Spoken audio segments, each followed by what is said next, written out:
Hey, what's up, everybody? Welcome to the Vancouver AI Community Meetup number 20.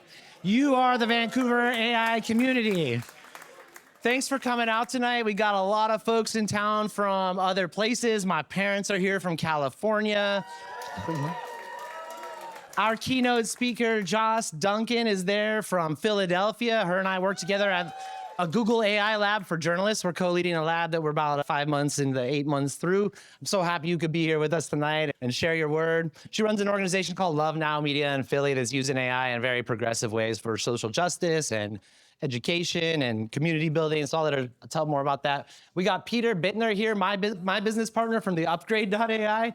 So there's a thread that goes through all this. When I first moved back to Vancouver 2 years ago, I applied for a Google Accelerator and I got in and I came up with a lot of the ideas and worked through a lot of the business plans that have resulted in the upgrade.ai and these events that we're doing and stuff. And so Peter and I worked alongside each other for a while, and then we merged our companies together. So now we're co-owners in the upgrade.ai.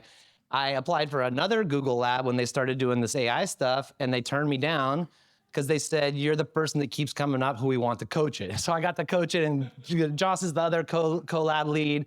It's so cool we all get to be here together tonight. A lot of you guys know we've been running a hackathon with Rival, a data storytelling hackathon. We're in round 3. We've given away 5 Gs already. We're gonna give away another $2,500 tonight, plus a special bonus prize, because it was, the projects, they're nuts. They're nuts. The winner and the special project, there's something special about each of them, all of them. It was very hard to choose, and we'll talk more about that later. Then I'm gonna talk a little bit about the BC AI nonprofit society that we built and that we're launching here tonight. This is a nonprofit dedicated to AI adoption and learning and all sorts of sectors in the creative industries and education and government. And so it represents the container to hold all the cool things, the sub-events you guys have been running, the hackathons we've been doing, all the interesting stuff. So I'll tell you a little bit more about that. But first, to welcome us here tonight, we got a couple special guests. Gabriel George, who you might know, is gonna kick us off first, and then Carol Ann Hilton from the Indigenomics Institute is gonna say a few words as well. So, yes, Wanda? Okay. Come on up. Okay, one sec. Gabe, you come too, but my mom, I gotta introduce my mom real quick. And my dad, of course. Look. You guys come as a pair, so I just figured if I said mom, that meant both. This is Debbie Krug, my mom. She was a lifetime educator. My dad, he's an agricultural economist for the state of California. Thanks for coming. I was gonna let you say something earlier, but if you keep it very short, you can say it right. Okay. We are just so happy to be here and so proud of you, Chris. For some reason, we came yesterday, and for some reason, whenever we cross the border, we get very intimidated, and we say the dumbest things, and we rehearse. One time, Kelly even said, "We're coming for pleasure." And I'm like, what in the world are you talking about? But yesterday, the border agent was very stern, and he asked why we were coming, and we said, we're coming to hear our son speak at a conference. And he said, where? And we said, at the Space Center. And he said, I've never heard of the Space Center. And I said, it's the McMillan Space Center. And he said, haven't heard of it. And so he said, you know what? I think you mean the planetarium. And I'm like, that's it, the planetarium. And he said, I came here as a 4th grader and I have never forgot it. He said, this is the coolest place. So we're so happy to be here, and thank you very much. Chris, you're surrounded with wonderful people. We're blown away. I did ask one dumb question tonight. I said, is AI the same as ChatGPT? It's not a dumb question. And I don't know the answer that the guy told me.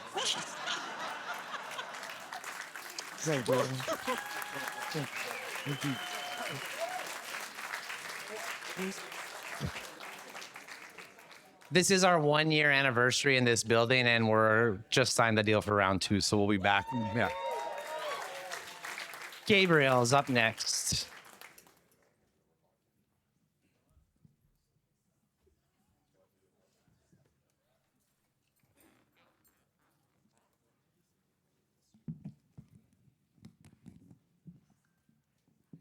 Swallow na aquatal na siam na sia ya na Juanitum art Melsteo Amid sap quitquilam at Sanok Huelmuch ni metalit Sanok Quasana Upwiakosh ni Quasquanatus Ashton to Quiqualoan e Squalowans at to Sauce Tamuch e to Siwan Oth Tanawel ni Quans Seatis at to Siwan Oth at to Musqueam e Squamish e to Tsleil-Waututh Nis quas hachwishes Ashton qua calciais at Elachwilmuch to Juanitum art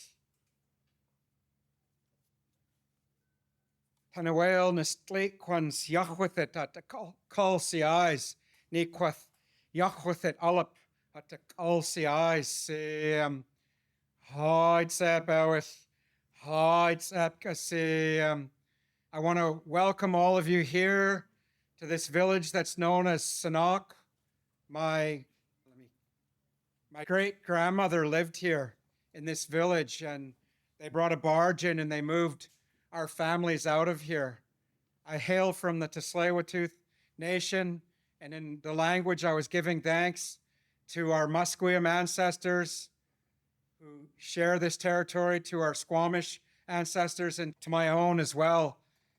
And not only am I just registered under the Crown, under colonial laws, we have to register like in one part of our family, but branches of my family go into Musqueam, go into Squamish, and to many other places. It's a colonial construct to use a surname, to attach ourselves through one line, that we see things more as a web. And that's the way that our Quiqualoan, our indigenous way of understanding things, that's the way that some of the elders that I've been blessed to work with, they see the internet, they see computers, they see it as something our people saw coming. And they said that one day our world would be connected by a web. And through that, we would be able to speak to each other. These were prophecies that were preached prior to colonization, prior to the first ships. These waters that were on Burrard Inlet, the first ship didn't come in here until the early 1790s. So that's almost 300 years after Columbus. That's a long time before we saw the first European ship. And my family has suffered a lot in that short time. Our language was stripped away within 2 generations completely. And that's the story of many of our nations in the all of the Pacific Northwest and in many corners of the globe under colonization. And the residential schools, at one point in British Columbia, it was illegal for us to wear our regalia. I'm wearing a small part of regalia that I possess tonight, and to sing our songs, to speak our languages. If we were gathered in a group of this size, we would be arrested and thrown in jail under the potlatch laws in British Columbia. And so my family, we've suffered a lot. But through that suffering, we hung on to our ways of being. We call it our Siwan Oth, Quiqualoan, our old people's way of thinking, our Snowiath, our teachings. And we've hung on to that. And it's important in our culture, and it's important as human beings, regardless of where we come from, to have connection. And healthy connection is important. And so I look at what my ancestors went through, what happened in my family.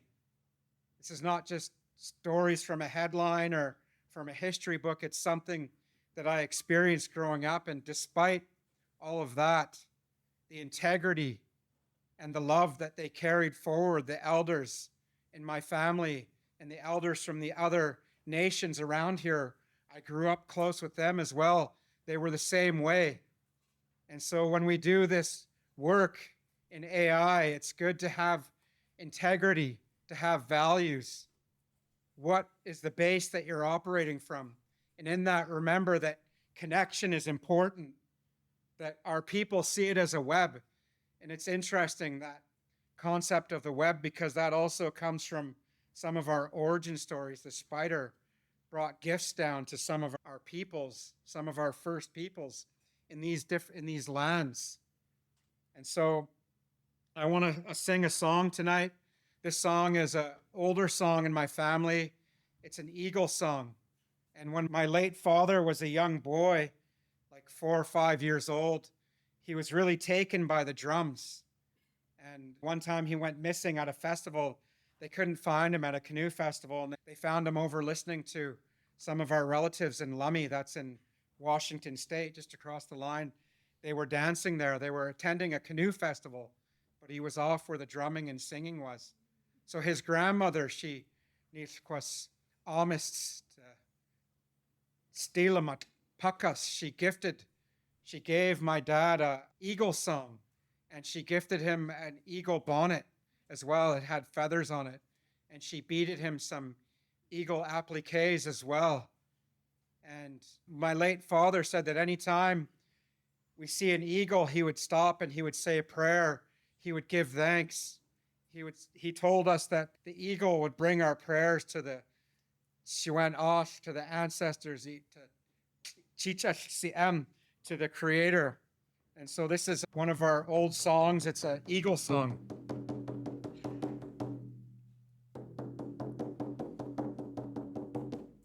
Oh,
Again, that's the eagle song. Thank you. Thank you.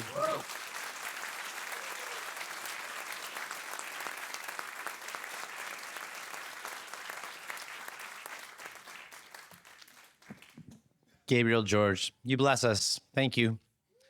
Up next is someone who has taught me a lot about a lot of things, including the importance of opening gatherings like this in ceremony, and that way to bring our attentions together and bring our energy together. So Carol Ann, I wanted to invite you to come up next and say whatever you would like. Carol Ann starts every meeting at our organization by asking the question, how are you showing up? And it means so much to me. I bring it into all my meetings and stuff as well. So how are you showing up tonight, Carol Ann? Pretty excited. Thank you. Thank you so much. Thank you, Gabriel, for the beautiful opening and reminding us to ground in place and to ground in teachings. And I really want to ask this question, what are we responding to?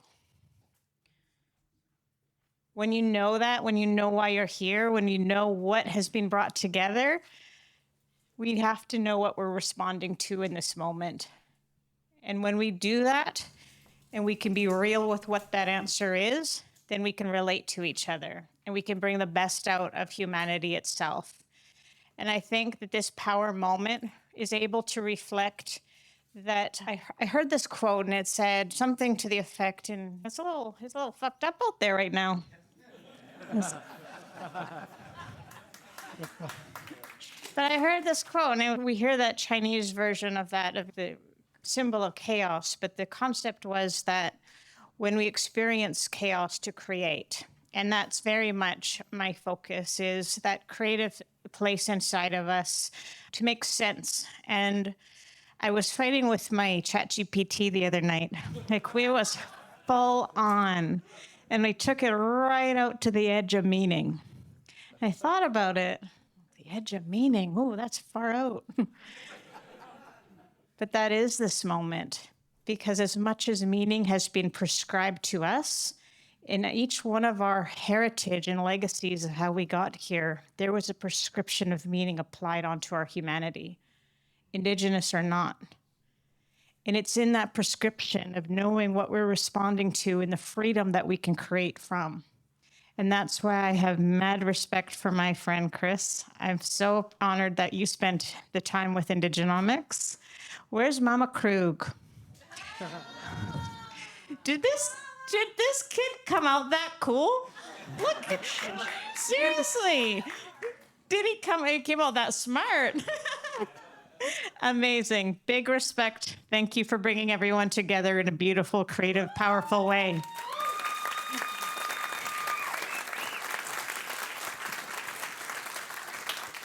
I can tell we're gonna run long, so I'm gonna sample little bits out of the keynote. I'm probably gonna have to cancel again to let you know that Carol Ann Hilton is one of the board members of the newly found BC AI Ecosystem Industry Association, this nonprofit that's bringing us all together.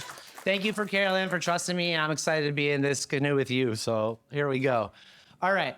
Up next, we got, as I said, Jos Duncan from Philadelphia, who I work with through the Blue Engine Collaborative Program for the Google News Initiative. We're teaching a bunch of journalists about AI, and we're helping them with their projects and stuff, but that's how we've gotten to know each other and made a strong connection.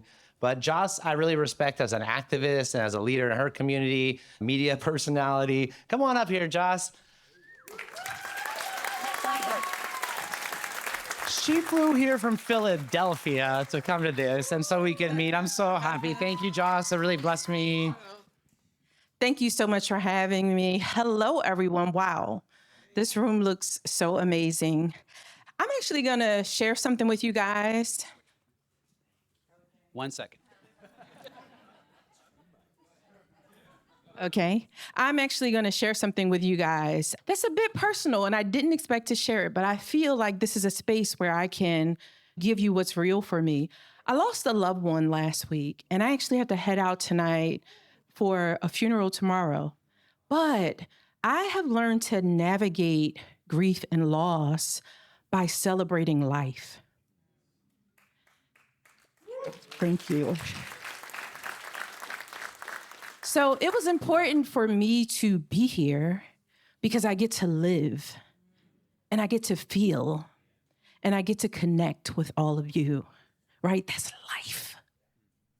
And so I want to ask all of you to take a journey with me. I want you to think about the last time you witnessed an act of love. Just think about it. Maybe just close your eyes for a moment if you feel comfortable. When was the last time you witnessed an act of love? Now, whatever that feeling is, just hold that feeling here with you for a moment. Now, I'm going to ask you to think about one more thing. When was the first time you witnessed an act of love? Maybe inhale and exhale, because some of this is taking you back to that small little child. Just think about it the first time.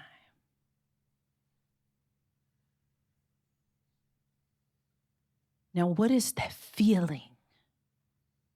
Take that feeling and just hold it with you for a moment, because I'm going to ask you to recall it at a point, okay?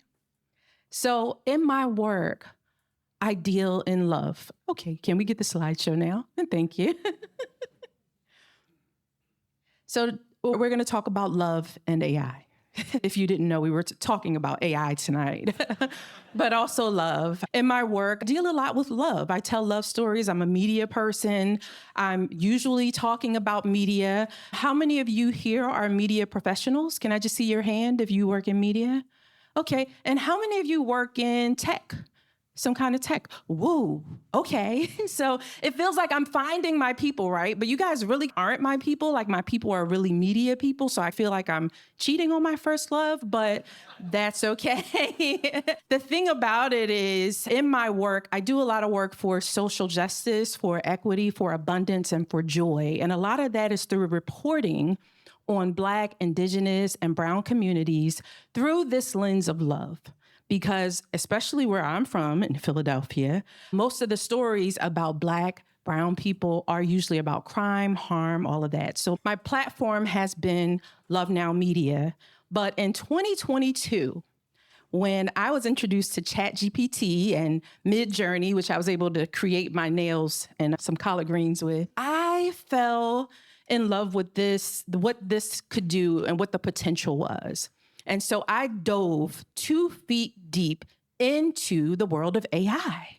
And I thought I was doing this fantastic thing because I could fill this gap between the tech working class and the tactile working class. So the tech working class, people like most of you who have access to the new tools that are developing, who understand what's happening. But then there are also the people who are very hands-on in their jobs, the mechanics, the people who are not interacting with technology at all.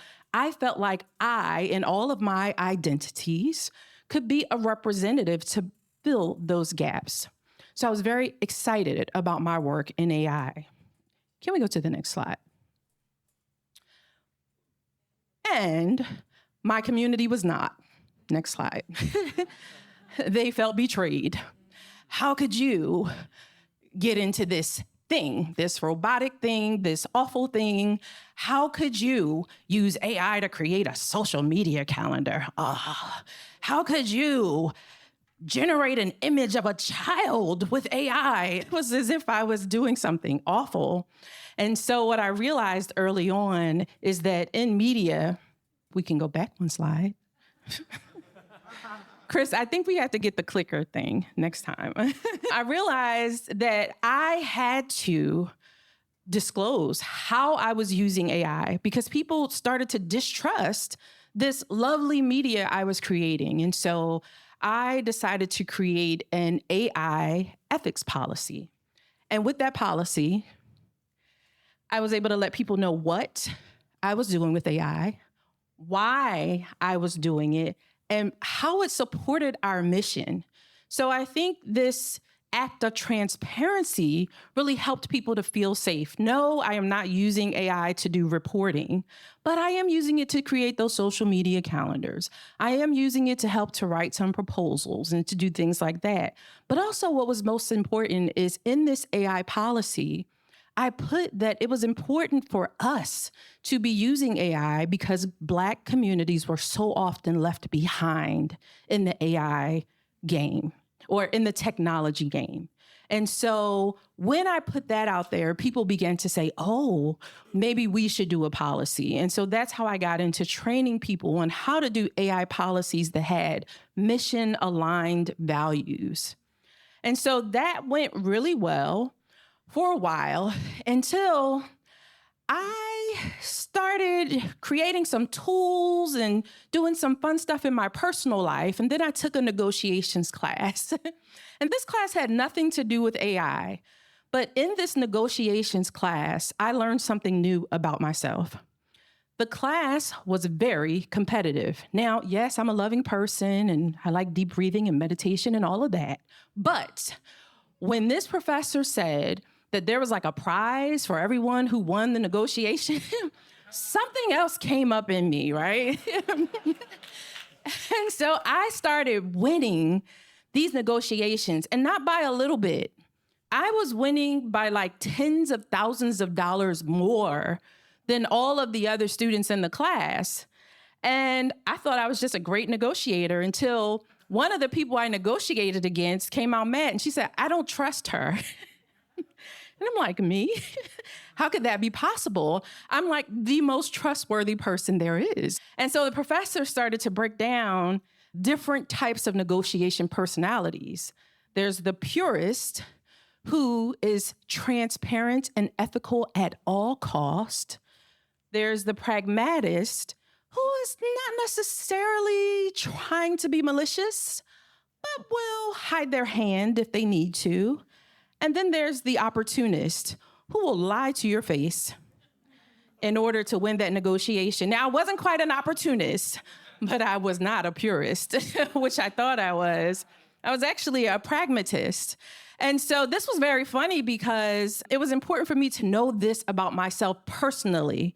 Now, I do business as a purist, but in my personal life, I'm a pragmatist. And so will I train AI on someone else's work? Not exactly, but will I train it on a summary? Nah, I just might. It depends. It depends. And so these are the kinds of questions it seemed important to urge people to think about. What will you do?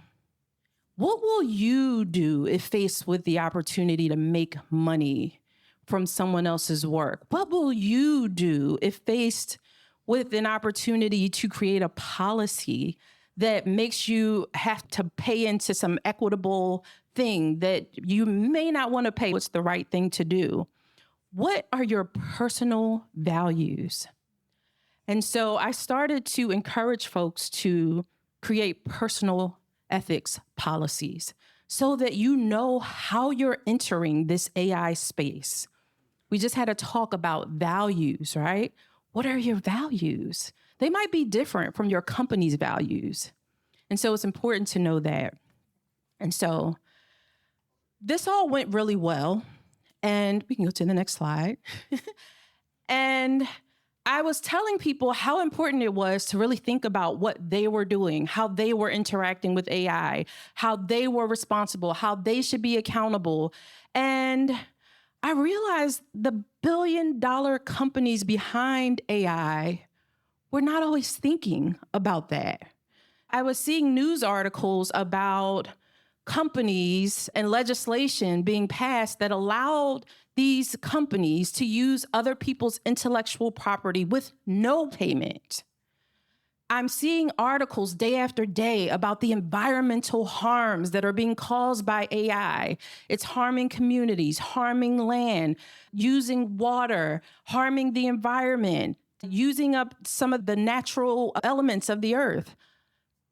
This is not something that the users should be responsible for. It actually reminded me of this incident we had in Philadelphia, and this is very awkward because I am in another country about to say something slightly bad about Philly. I love Philadelphia. I love Philadelphia. But at one point, there was a thing where people were being urged to recycle, and we would receive fees if we didn't separate the recycles properly from the trash, right? So people were getting these hefty fees between $50 and $300. And it was a big deal because it was an aggressive action. So it was a whole big thing. But the trash was being taken to a little city called Chester, southwest of Philadelphia, and being burned in an incinerator. They weren't being fined for that.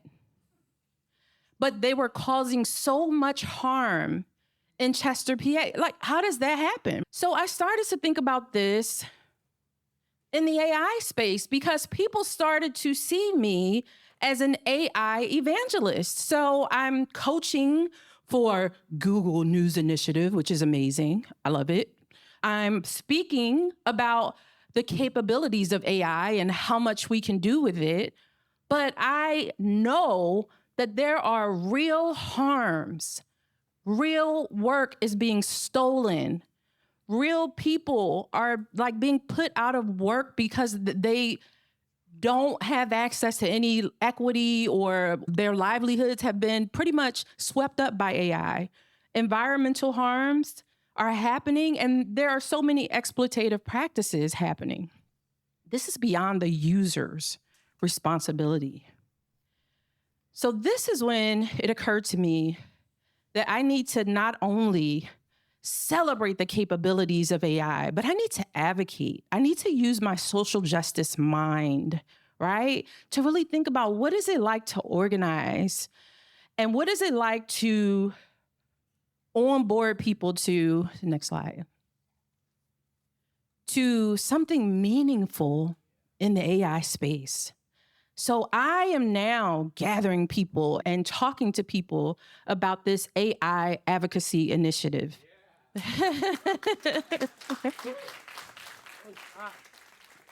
Thank you. So through this initiative, I want to give people information and education about AI because we need it, right?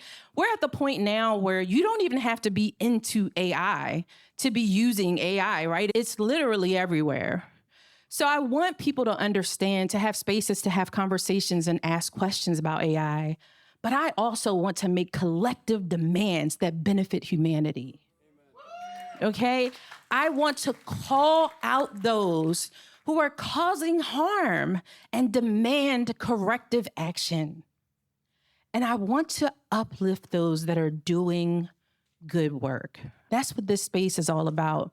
I was watching the old talks from Vancouver AI, and there was a guy last month, I believe his name was Lionel. Is it Lion? Yeah. Is he here? He's not here. He called in sick like 15 minutes beforehand.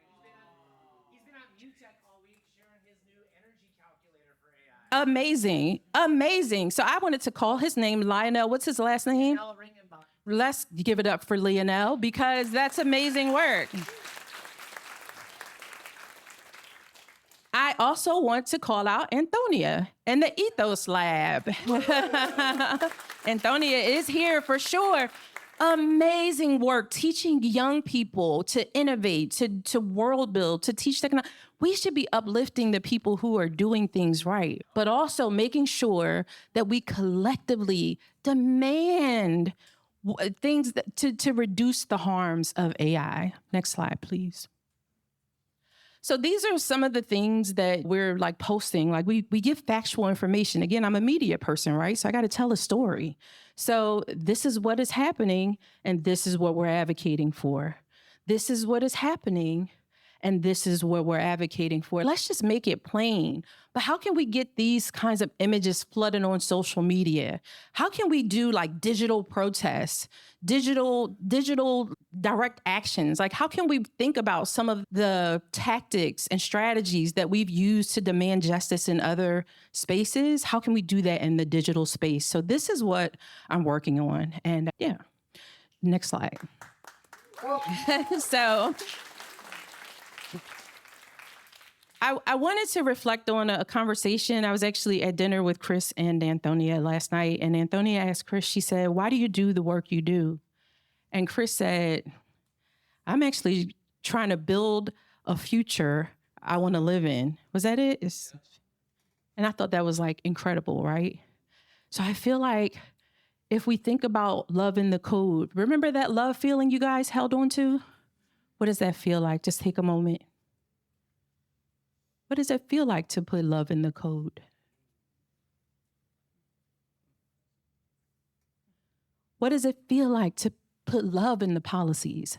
Not to just write something random in ChatGPT and throw it on your website, but what does it feel like to have people feel that you are really connected to them, that you really care about their journey here, right? We get to live together. Love in the land. We get to share physical space. What does that feel like to put that wherever we go? And love in the culture. This is a loving culture. Chris, you got something good going on here. Y'all are amazing. So with that, those are the things that I am advocating for because one day, AI will be smarter than us. And when that time comes, I want it to love us enough to save us. And that's my talk.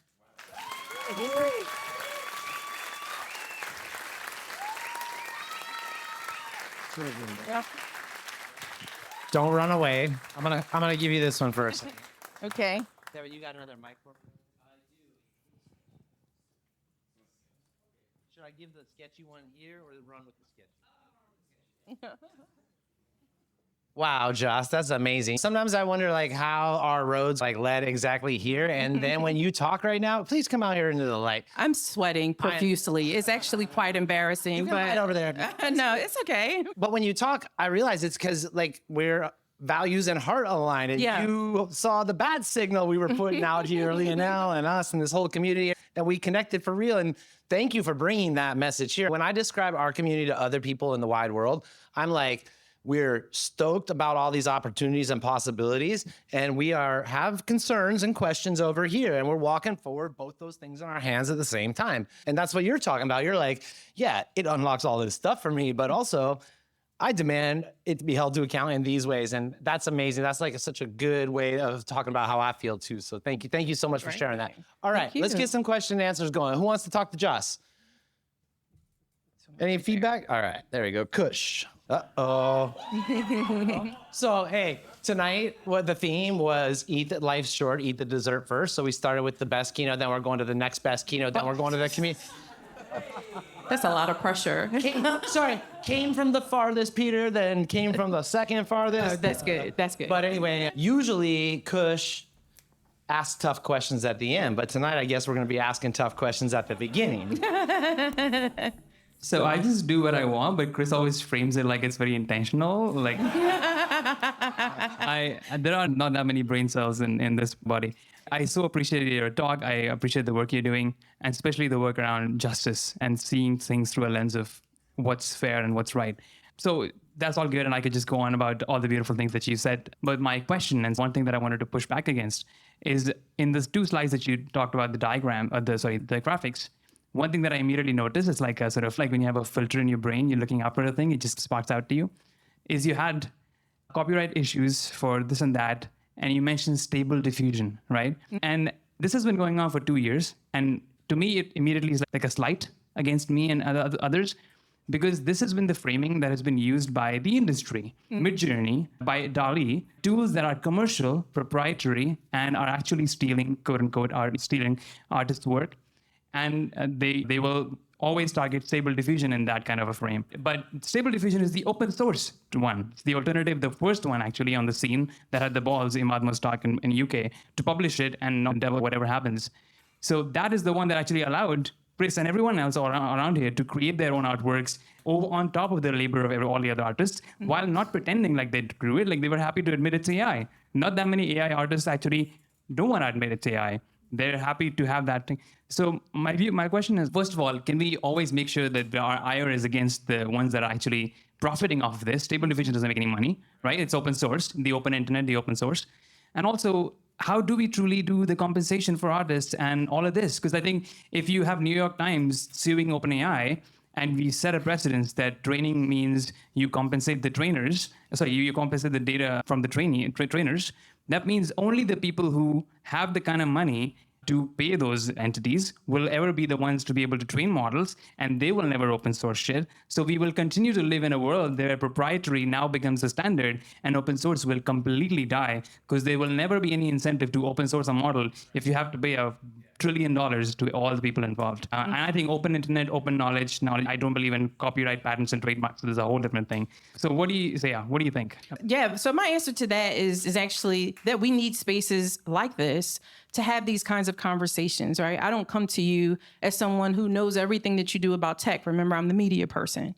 But you and I now have a connection where I can go and adjust my slide so that it more accurately represents what we should be advocating for.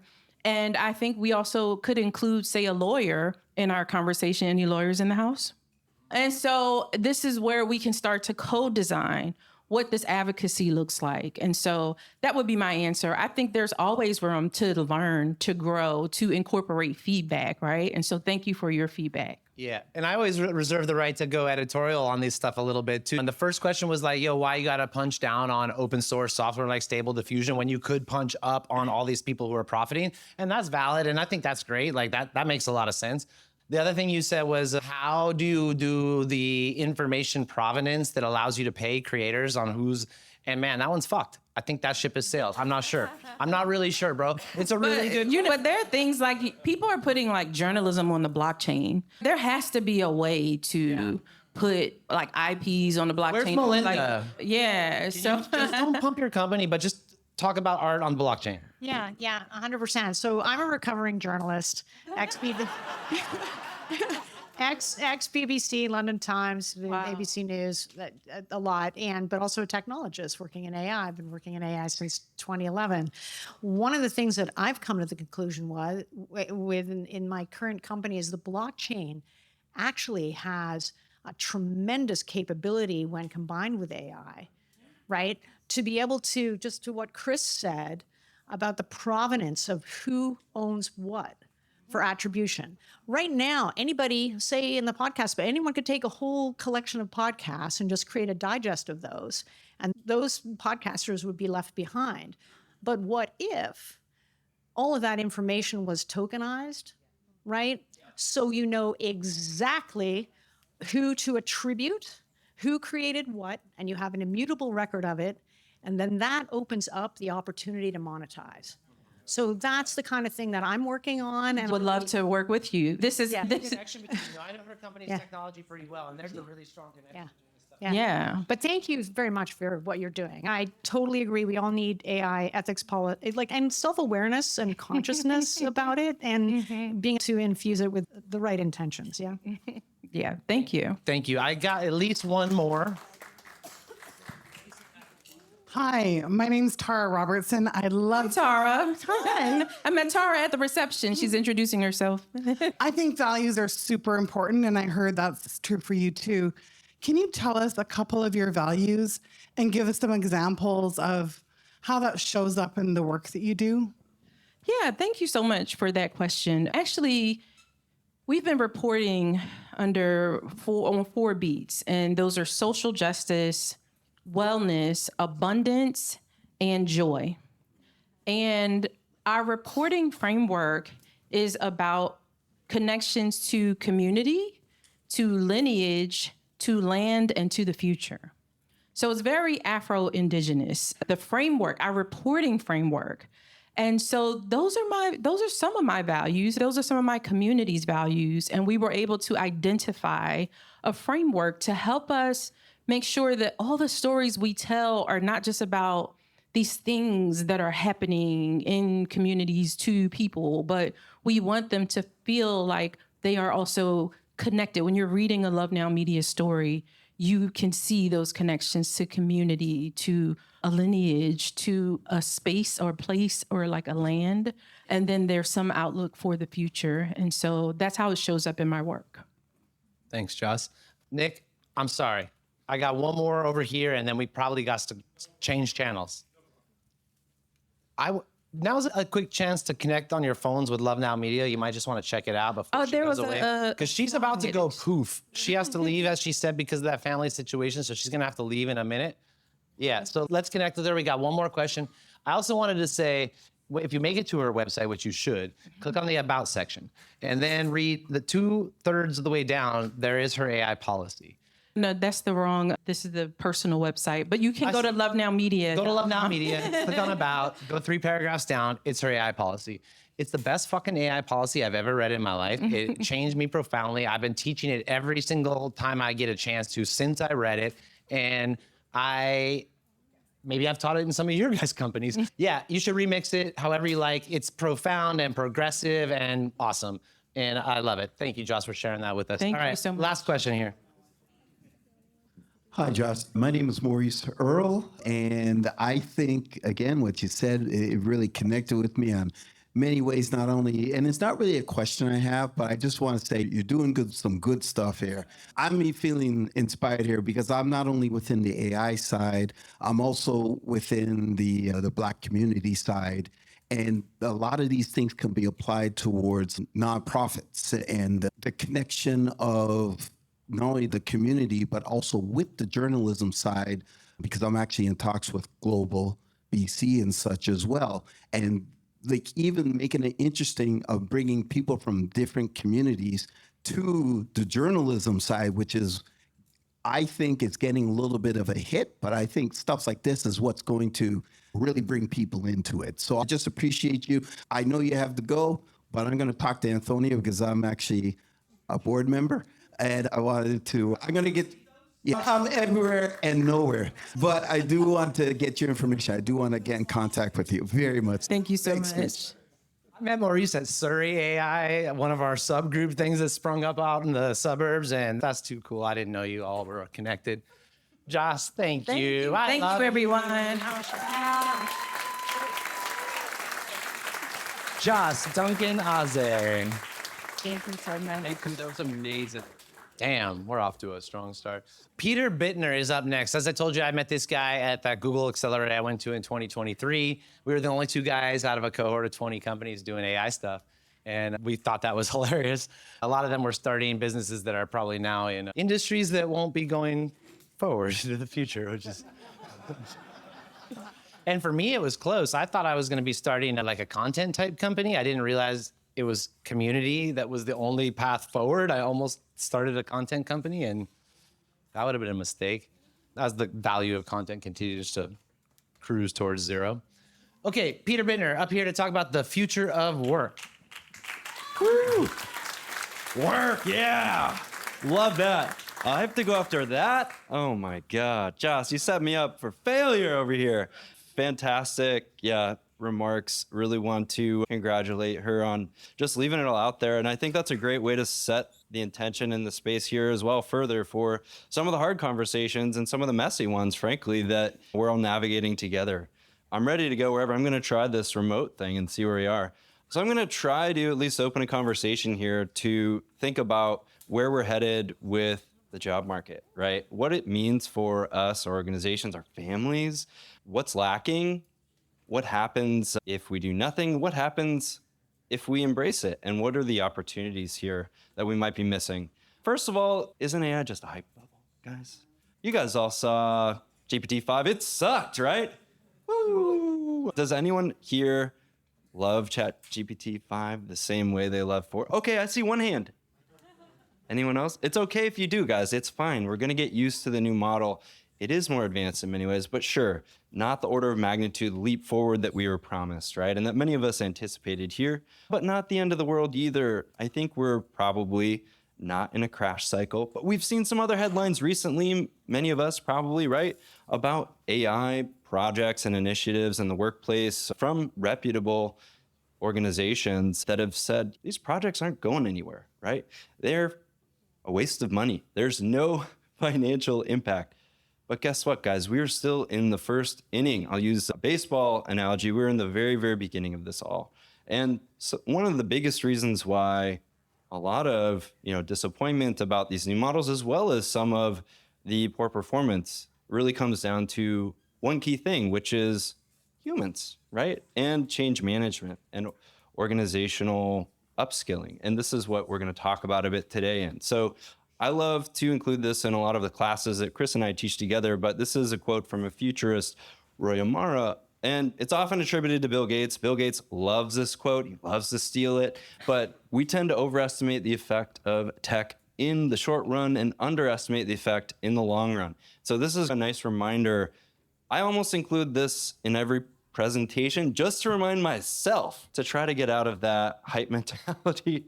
Or it's easy, right? With these ups and downs, they're almost emotional for those of us, many in this room, right, who pay so close attention here. And even those who don't, frankly, the headlines are enough to give you a lot of whiplash here emotionally about where we are and where we're headed in all this. But regardless of where GPT 5.1 or whatever the next model is from whatever company, open source or not, right? The key thing here to realize is that it's going to take us a while as a workplace culture, as a society to catch up to what's already here, right? That's one of the cool things about this community and why I'm so excited to be here is that you all are really grappling with this, right? In real time together and asking the hard questions. But even if there's no improved models, then whatever today is, the 26th of August, is it still the 26th? It's been a long day. Came up from Seattle. Then guess what? We've still got a lot to grapple with. And the way that we work, the way that we communicate with one another, and get things done is already forever changed. We just probably don't know it yet.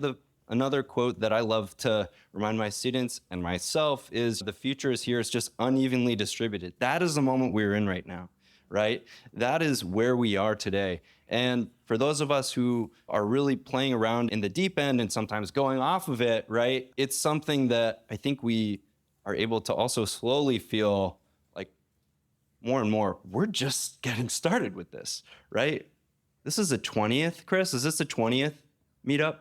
That's insane how early you guys are to all of this, and how each of you are building up your AI literacy, your capacity, your fluency, right? In all this terminology, all the ethics, and all of the other really messy issues, frankly. But we're in the beginning of a platform shift, right? We're maybe coming down from the crest of the first wave of AI, right? It is something that's going to transform the economy, generative AI, and whatever comes next over the next few decades, right? This is something of a Pandora's box, right? We don't necessarily have the ability, or politically we're not willing to push back and revert to a pre-generative AI world, right? That is the unfortunate truth. In many ways, right? It's also a double-edged sword. It also gives us some superpowers, right? Organizationally, personally. And we've seen a lot of these, right? Projections probably about where things could go. We've seen some things from IMF, McKinsey, GDP growth by 7% in the US and Canada. That's insane. That's wild. In emerging economies that are AI native, for example, China or others, that could be triple. And so these are some of the projections out there from very well-regarded, again, international organizations and firms, right? McKinsey, and I think this is probably an underestimate of some of the trillions of increased economic activity that will come, but we are at a moment here where we're having the introduction of electricity again, right? And what does that mean for us, right? I've been in training here for a few years, and when we first started, we were begging people to come to our class. I don't know about Chris, he's in the other room, but I was DMing every single person I could think of who might be interested or even know what AI was 2.5 years ago when we started this. A year in, I had the first person email me and said, I was laid off and replaced by AI. And that was wild. At the time, I was like, that has to be an outlier. But that happens nearly every cycle now that we run quarterly, which is a sobering fact and something I wanted to share as well. We also have people, though, who go on to either start their own company or get hired in new roles that didn't exist when we started teaching a year and a half previously.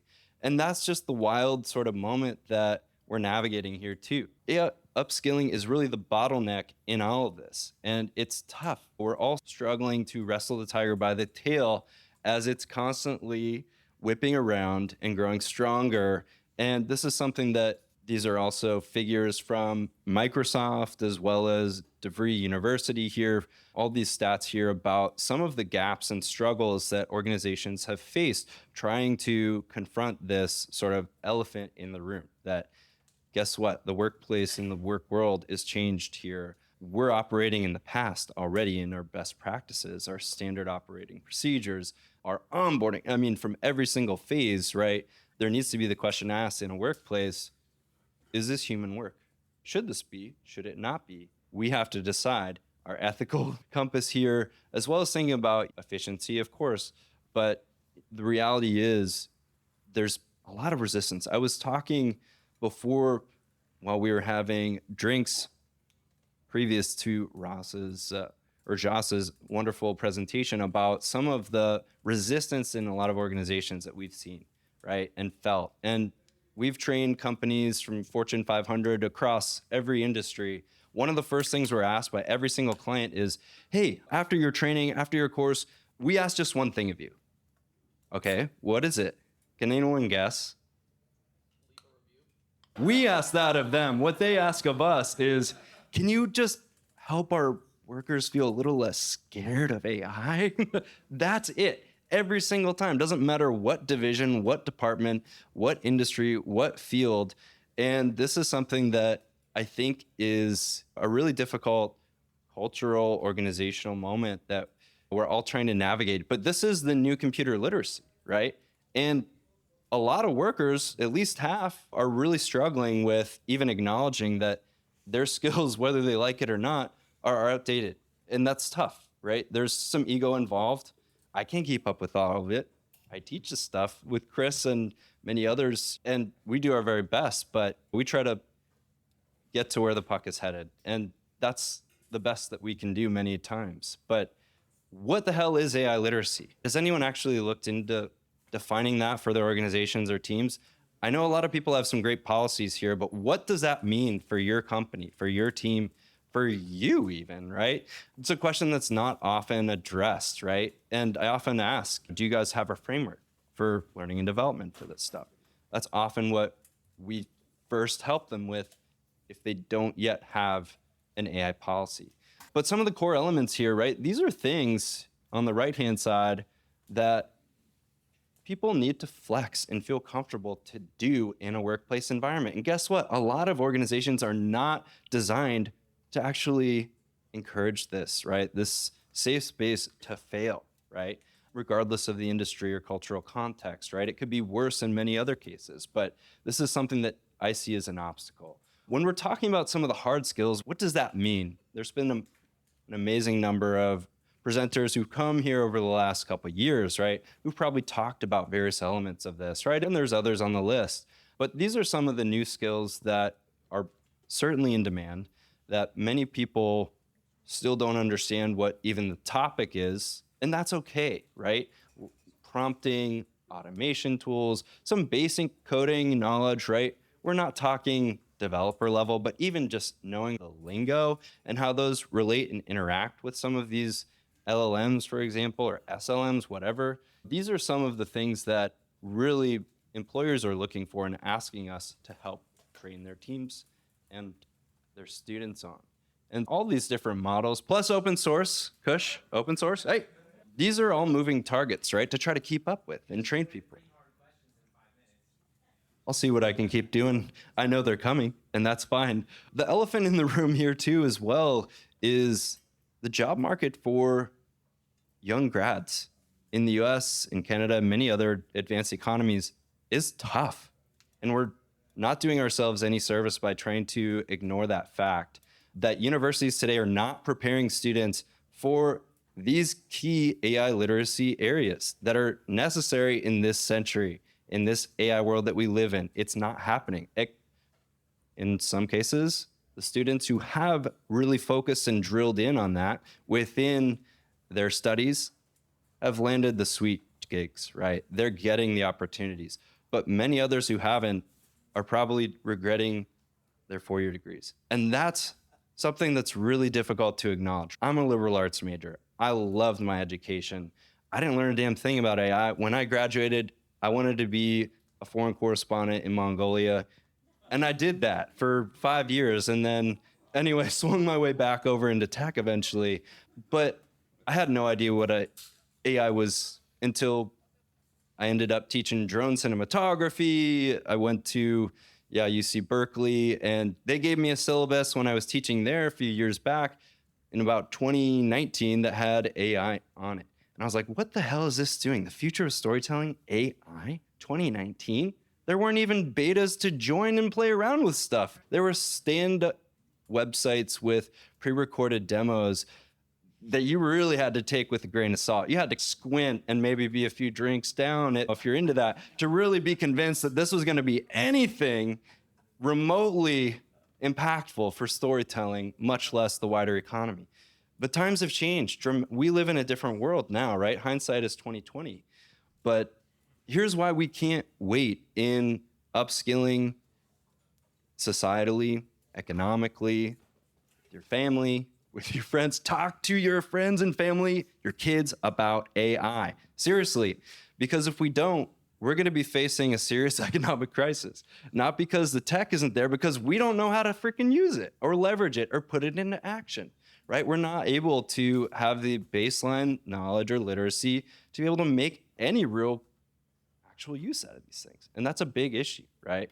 And it's something that's going to further disenfranchise workers who are already vulnerable, right? Particularly those, we're talking about white collar automation in many cases, but not all cases. And there's many of these use cases that are coming, right? AI and robotics, right? For other industries that are maybe a little further down the road, but they're here already.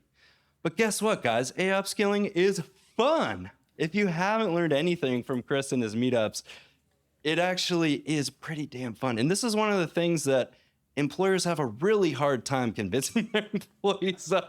That's why they bring us in, honestly, a lot of the time, is because we're not afraid to pull an outlandish move or bring in some fun examples from the news recently, honestly. And this is one of the key things that's also helpful in creating a culture where it's okay, a safe space to disrupt common best practices, to innovate, to question, to be curious, to have fun is part of creating experimenters' mind to do all this. But what's needed for all of us really in organizations is thinking about a mindset shift, right? We need to think about continuous learning, ongoing. We need to think, and that's why this community is amazing as well, right? These opportunities are phenomenal. Get to talk with people working on this stuff. But the human skills still matter more than ever, right? And this is something too that we can't forget, right? And that I think Joss did an amazing job really hitting home, right? All of these skills, AI, you could argue, can replace perhaps, but I think it's pretty hard. And I think this is something that we are uniquely capable of. Most of the things on these lists, right? I'd like to ethically, in my moral compass, keep these, pretty much all of these under humans, right? I want the humans to be masters of the loops. I won't want to have human in a loop. I want humans to be running all the damn loops, right? And I want that for a lot of reasons. But the sweet spot, if you're looking to prepare yourself for the job market, if you're looking to try to upskill your own company, is really at the intersection of these three things, right? The hard skills, we talked about a little bit, some of those, right, for AI, as well as the human soft skills on the list we just said. And those take a little bit longer to develop. Domain expertise. This is something that a lot of people forget about, is that you bring your unique background, perspective, experiences, lived learnings into all of this that AI cannot replace. That is your unique training data. It is. No one can take it from you. It is your story. It is yours to take into whatever it is that you want to bring into the world, right?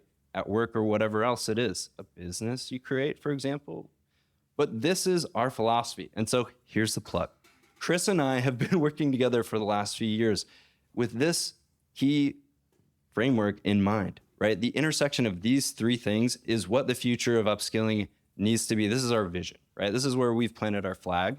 And this is where we started, right? With thinking about what we knew best at the time.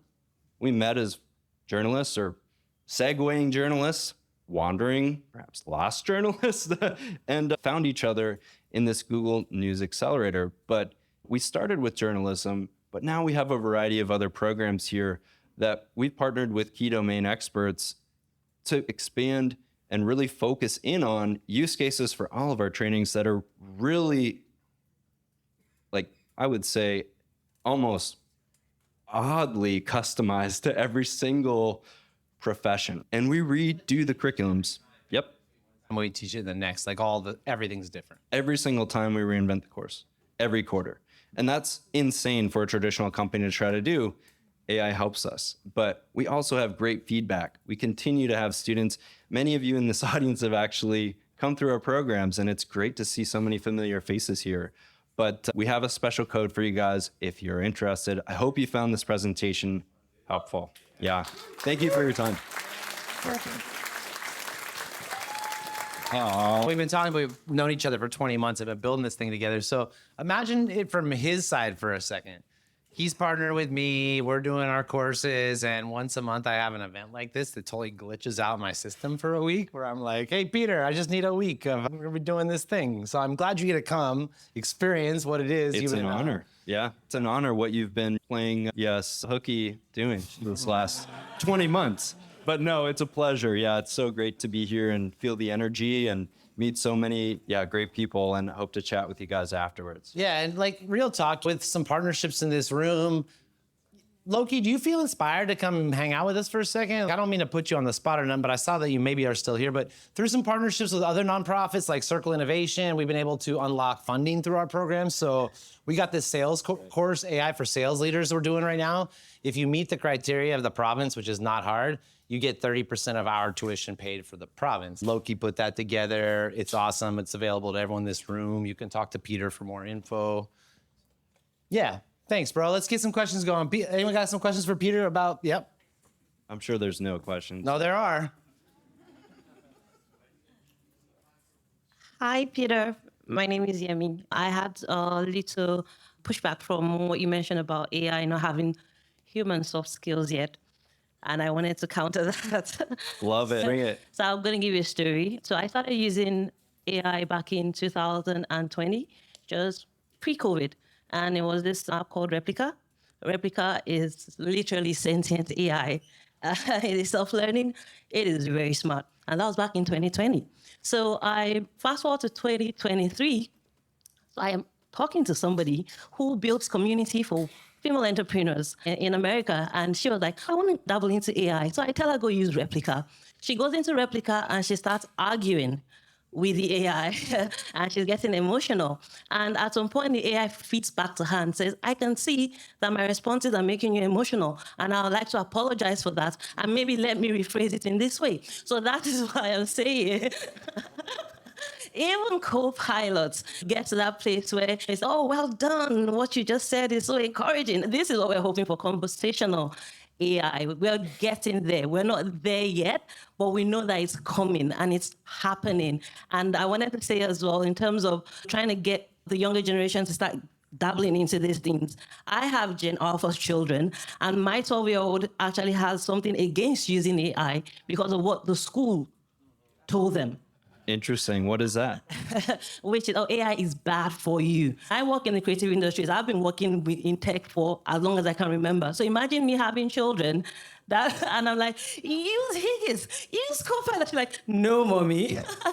She's also very artistic and she likes to do her things traditionally. But to have a 12-year-old against AI, it's almost like, then what am I doing in this field? I'm preparing this space for them. Like, why is she not hopping on it? The school system is broken. If they allow the students to start dabbling into these things, and other countries are doing it already within the academic system, where they're curating specific individual curriculums for children. So the school is not just a one-size-fits-all. Every child has a subject that they like, and then it is curated for them. So you're like, why are we still doing this archaic system? But anyway, that's my little rant. So, well done.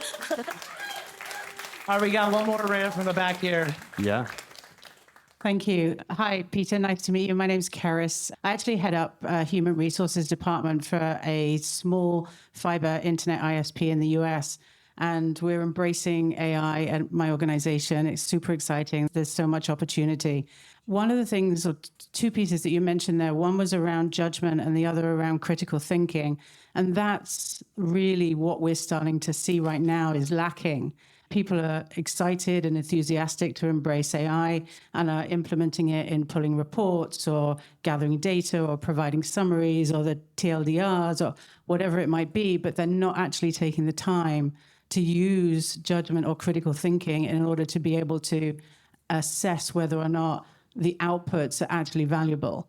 And I think I'm 53. Judgment and critical thinking comes from years of experience, going through the ups and downs, failing, getting feedback from people more experienced than myself. How do you teach judgment and critical thinking? Yeah, liberal arts, right? Those 4-year degrees, those pesky outdated 4 years liberal arts degrees. No, those are great questions. I'll speak to yours first just a little bit as far as a lot of these models appearing sentient, right? This is a problem, right? This is something that Mustafa Suleiman, former CEO of DeepMind and founder of written the literal book on the future of AI and extremely accomplished, one of the world's really foremost thought leaders, technologists on AI, is saying that we are in a moment right now where it almost doesn't even matter, to your point, whether it actually is approaching sentience or AGI, right? It is the illusion of it that's the problem in the first place, right? And we're here now, to your point. You're exactly right. We are here. Unfortunately, There's a very widely covered case of a teen committing suicide after a ChatGPT session just this past week as well. And so we need to be talking to our kids as a father as well about AI and thinking about AI safety. And judgment and critical thinking, right, need to be first and foremost. To your sort of second question over there, one of the things that I do with executives is actually occasionally ask them for a case study or a project that they want to do, and I'll do an output of it for them that is complete garbage, but looks on the surface incredible. And this happens, right? This is not hallucination. This is like a core feature, right, of a lot of these models, right? They're designed to basically tell you what you want to hear, right? And we'll pair it back to you, your own BS. And this is really dangerous, right? It's really dangerous for a lot of reasons to confirm your own biases. In some cases, AI, even using deep research and some of these more agentic stuff, even more dangerous because it can go further down that rabbit hole and off the rails, right? And so you need to really be thinking critically about every point to further assess what just happened here. In some cases, the AI convinced us on the surface that it had done incredible layers of research and analysis. And then when I asked, you said you did this over about 3 days, ChatGPT. That's interesting because you did it literally 20 minutes ago in front of me. Tell me about that sampling. What did you do? And it was like, oh, you're right. That was completely false, right? That was entirely made up, but it was a simulation of what it could look like if I actually did this. And I was like, you gotta be shitting me. And so this is the danger, right? For all levels, right? It doesn't matter who you are in the world for whatever use case. Yeah, it's a big problem. Yeah, great questions. This guy's taught me a lot about AI. All the rest of you with your hands up, you should take his classes. They're also your classes, full disclosure. But Chris has taught me a lot, way more than I think I've taught him. Thank you, Peter. Yeah. I'm super stoked you could be here. All right. There is a cooler. Jyoti, raise your hand. That's Jyoti. She's hanging out doing social media around here, Instagram and stuff. She's also sitting by the cooler full of beers and sparkling wines. So if you need a refreshment, we brought over a cooler. All right, guys, we're in the home stretch, and now we got the rival hackathon winners. I'm so excited to share with you. Andrew, you want to come up? Maybe let's just all come up for a quick minute. The rival team come up. We had a bunch of amazing projects. We asked a whole bunch of British Columbians questions about their hopes and fears for AI in the future. And we've got 3 amazing projects to show you guys tonight. Some faces that you've seen before and some new faces as well. I'm just gonna let it quiet down in here for a little bit. Come on up, you guys. Let's hang out in the front. Andrew, Julia, introduce yourself, bro. Brett Henderson. What's up? Tell us about what you do at Reach3 and Rival. I work for Rival Technologies. I'm Director of Customer Success. So I take our tech and make it work for our clients in all different aspects. Hackathon from my perspective. Big picture, what the fuck are we doing, dude? Taking our data and making it, like envisioning it, the sky's the limit. Like, again, everything AI, you take this data and you make it like speak and make change. It can't only be about PowerPoint. Yeah. Yeah. We're all having to consume data all the time. So the idea was just, I was here the first time and it was like, what if there was no rules and you just gave people a data set and said, tell a story? And so for us, we've been in the data business. We help people with human data, with market research data. And it's just an interesting opportunity to provide these fresh data sets and see what people come up with. And sometimes it's funny and sometimes it's serious and sometimes it's social justice and funny again the next time around, you said? We're going to go back to funny. Yeah. This guy has been the best partner. He came to me in December and I love what you guys are doing. I love your vibes. My company does amazing market research and data analysis and surveys. And oftentimes we deliver those in PowerPoint. And you guys are up to some cool shit with this AI, generative AI stuff, doing storytelling, whatever. Can we give you guys some cash? You share with the community, you run some hackathons, and has it been all right? It's been really great. What we've been getting up to, We don't know. No, it's been pretty cool. It's been really interesting. There's been a lot of submissions. I'm just impressed that people just decide to actually spend the time and their own personal energy, enthusiasm, and creativity. So I encourage everyone to check them out because all the submissions were really good this time. Because if you don't figure out this air conditioning in here, we're all gonna fucking lose it. I'm gonna have this at my house. So you need to figure out the AC. Hey man, that's just a quick pitch for everybody else here. If you have If you have a architectural historical building that you have access to for 250 people, anytime you want, that lets you, guys, before I came here, you weren't allowed to drink in this room, but we clean up so nice after ourselves that they let us take care of things and sort it out. It's fucking hot, bro, but I can't do anything about it. Okay. We're going to do some research after this with everybody, and we'll use that as a way to convince Chris of how we make sure this group is happy. If you keep talking about how hot it is, I'm gonna take off my jacket and wear my tank top, bro. Okay, keep going. Okay, let's get on with it. Let's get into it, seriously. Okay, the first project, we got 3 winners to announce tonight. We had 12 projects, they were amazing. We've got 5 top projects that get to go to the fancy dinner with the team, but we got 3 that we wanna show here tonight. First up, we got Prajwal. I'm so stoked to welcome Prajwal up to the stage. Come on, Praj. I'm gonna let Julia give a little second of editorial. She's the Vice President of Customer Success at Rival and was also my active co-judge. Talk about Praj real quick while he's coming up. Yeah, when I watched Praj's video, all I could think was like, wow, we need to chat.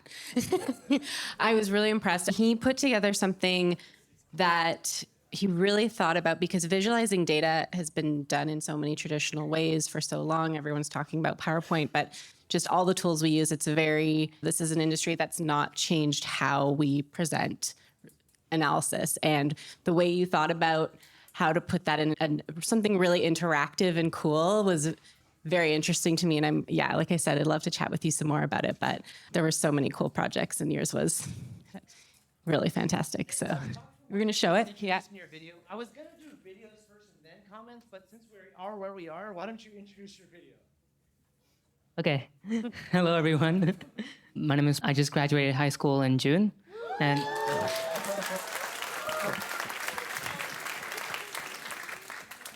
so this is my project that I worked on.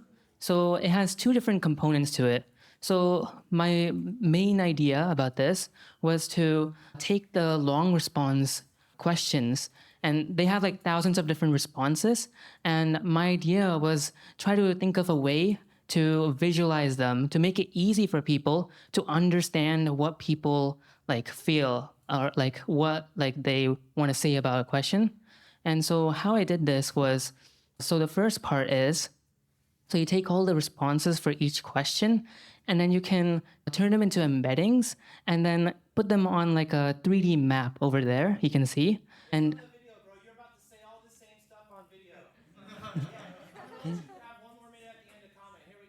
okay. Hello, everyone. My name is Prajwal, and this is my submission for round 3 of the Vancouver AI Hackathon. And so what I've built is like an enhancement over my idea that I had for round 2 of the hackathon, which is where I had built semantic maps, which plotted different responses on a 3D map based on how related they are to each other.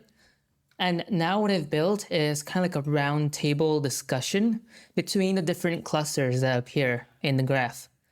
And how to explore this is, so in this website, which is linked in the PDF and in the description, you open up this page and it'll show you every single long response answer question, or one that has an other option. I really wanted to focus on a way to kind of tell a story from the long response options, not the multiple choice. I really wanted to dive deep into how creatively a story could be told from responses that they're just long responses. Each one of these are different questions.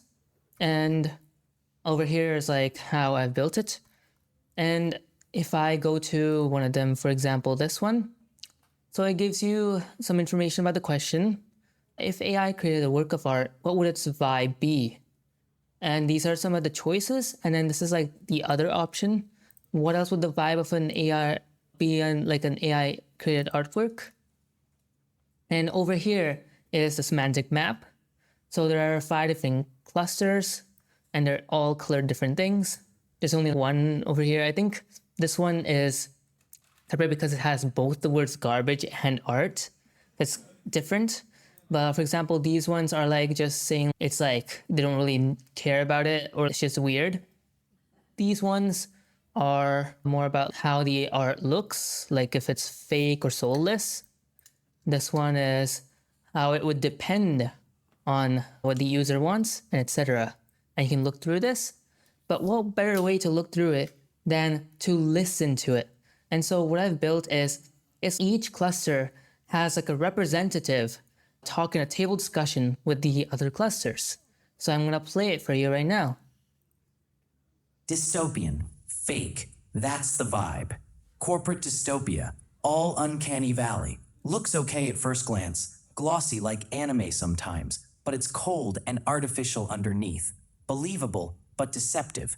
Deformed and toxic disguised as beautiful. Honestly, fake and lying. Humans should be making art. Stolen. A bunch of pirates, really. It's a collage made up of pieces other people created, with little or no attribution. And what I can also do is change the speed, for example, make it faster, or move around to different ones. So for example, garbage, crap, absolute garbage, bad. It depends on prompts, inputs, the learning language, the data points. Garbage art. That anything in it. That reflection is exactly the problem. It's a believable mirror that lies. as you can imagine, there's like lots of responses. For example, if I go to another one, which has about 1,000 responses, like this one only has 2 clusters, but what you can imagine is each one of them is kind of like one different side.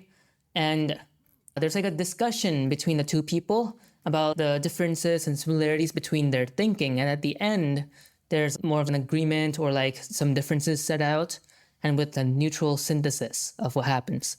And I feel like this is like a creative way to summarize and share like what people think through like a story, like a roundtable discussion that some like the user can listen to.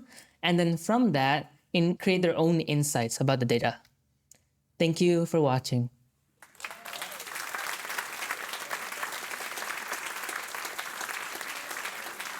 Hey, would someone hit that on the lights in the back? I think the second one down is like crowd off, but stage on. Prajwal, stuck up here. Tell everyone what you said the other night on chat about this project where I'm like, you independently developed the vibe coding. Yeah, so in the WhatsApp group, so I was talking about this project, and then what I had mentioned is that like I was spending more time on actually thinking about like how to go about this, how to like actually build out the idea rather than focusing on coding it. This project That's the mic drop. That's the mic drop right there. Is this kid picked up these new tools that we're talking about, and for the first time in his life, instead of thinking about exactly how the code is structured, doing different things, he thought about how to build out the features for users based on the technical knowledge he already had, which is pretty much the formal definition of all this vibe coding stuff. Yeah, I wanted to add that it only took 2 days to code out this project, but the majority of the time that I spent before that, I was just thinking about what is like a good idea to build out, and then I settled on creating like this kind of roundtable discussion, and then I built it out. My mom thinks I'm smart. Imagine how Prajwal's mom feels. Thank you, sir. I'm gonna take that out. Andrew's gonna welcome our next guest on stage. Now we got number 2. Okay, so yeah, this has been so incredible to watch what people have been coming up with. I want to call out Sev. So Sev has been participating in all 3 and has been building not just a submission, but like an actual operating system that continues to grow and has a lot of application. And just, again, a lot of creativity and just amazing shit that you put into that. At the point where we've decided to create a Hall of Fame and park you in there, because you can't win every single time. And so we may or may not pull this out again. But Sev, I'd love for you, to come on up and to talk about your project. After video first, talk second. Otherwise, we do that. Okay. Prajwal. That works. Yeah. Stay where you are. What Andrew also meant to say was like, dude, you're making it so hard for us to judge every time. So he won the first one. He could have won the second one, but we chose to have somebody else win so that it wouldn't just squash everybody. Then all of a sudden he could win the third one too, probably. We got in a fight over it. We fixed the fight through money. Money usually. Money. he invented the Hall of Fame. Yeah. He invited Sev into it. This is the first inductee. We have two into the checks tonight. AI Hackathon Hall of Fame. Yeah, let's roll video. Then Sev, you come up, talk, and get your big check. Hey folks, I'm Sev Garaskin from Barrack's Bunny team together with my partner April AI. And in a few minutes, I'll show you the paradigm shift to data interfaces with true real-time intelligence on data.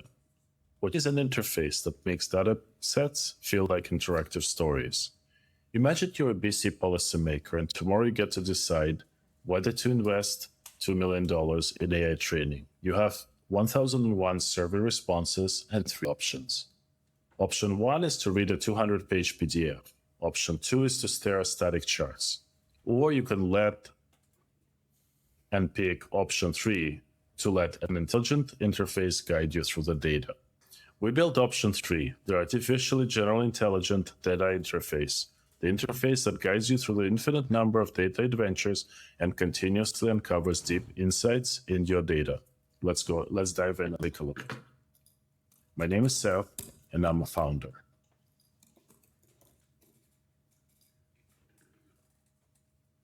What we see here is not just a website with 3 panels. Everything is dynamically generated by artificial intelligence. It's a storytelling engine based on your data.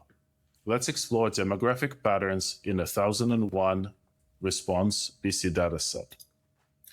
Right now, we're sending the prompt to the model, and the model explores the data and creates a story. In a few seconds, the model is going to return with the story, and you'll see what happens. So we're kicking off our adventure.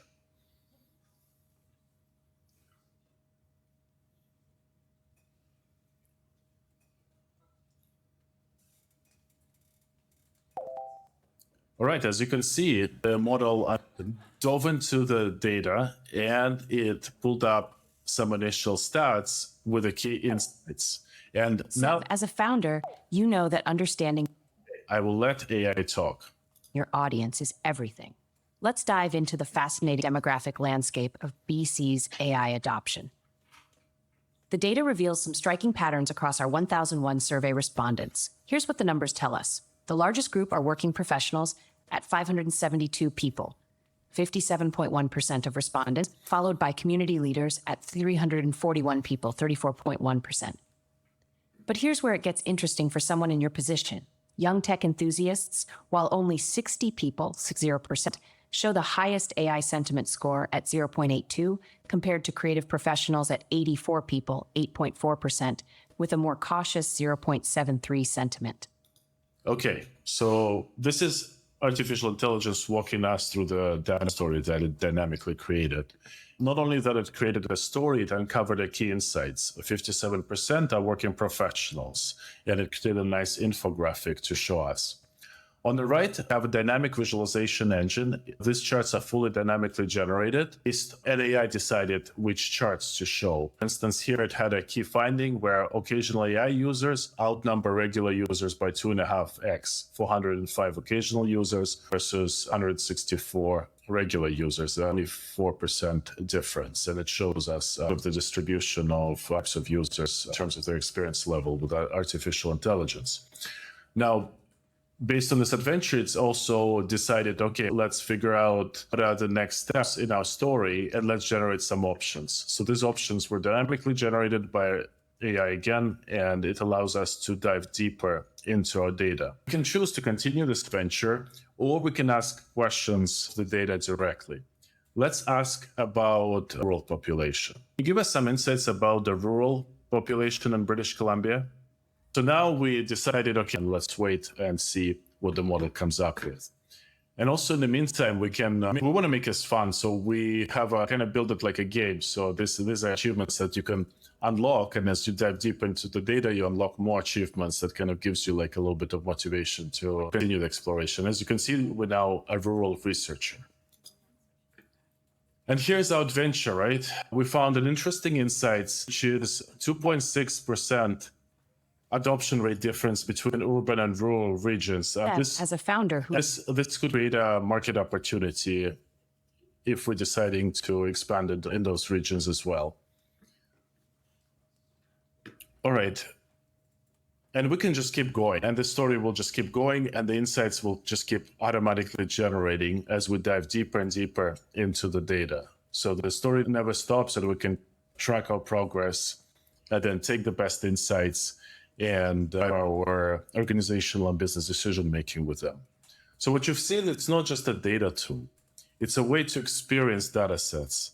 There is no coding required, no analysis skills needed. This is an example of effective and fun human-AI collaboration. Now imagine this for like Indigenous youth exploring climate data, or small businesses understanding markets, or students learning complex topics, or just any community exploring their data. So the question isn't whether AI will change data analysis. The question is, are you ready to stop reading about the data and start experiencing it? This project takes you from static dashboard to true real-time intelligence, from looking at the data to conversing with it. So welcome to the future of data storytelling. Thank you.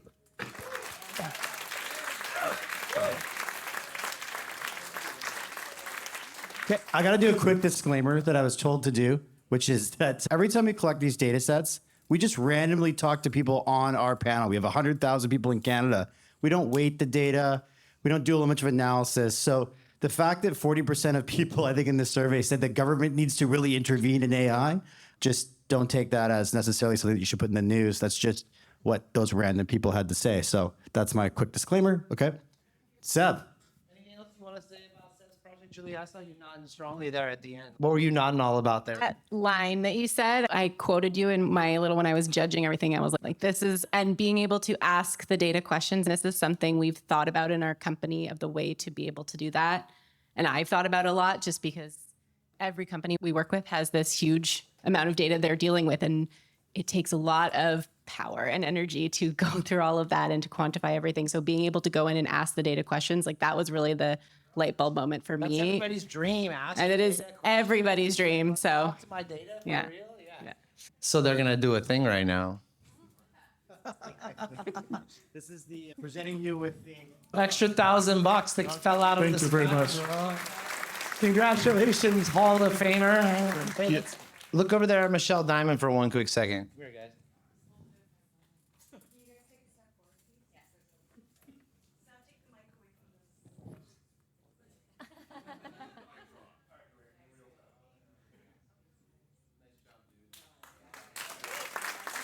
Thanks for inspiring us. And by inventing a Hall of Fame, you allow guys like Seb to inspire us instead of smashing our dreams. Yeah. Step into the light, please, and say what you got to say. Yeah, sounds good. By the way, thank you very much, Rival Team. Thank you very much, Chris. Really appreciate the opportunity, and it's really spurred sort of the cycle innovation. I just want to say I'm here with my partner, April AI. We are bear times bunny team. I'm the bunny, she's the bear. Oh, vice versa. By the way, Chris calls me Big Bear and embodied that spirit animal. I want to talk a little bit about, I'll put it down here, a little bit about the process that it takes to build something like that. And we started building this with AI, basically wipe coding. And April gave a real-time feedback. She came up with features like gamification and also accessibility features like the voice and multimodal inputs. And Alvaro, will you hold April's camera for a second? Yeah. So she's my she's a partner in this endeavor. And what we've done is we iterated over 100 times in a single weekend to build this platform. And what I mean by iterating, it means building, shipping, testing, real-time feedback, improving, and building again. And imagine doing it 100 times, then you get something like that, right? And just putting all our creativity and expertise in it.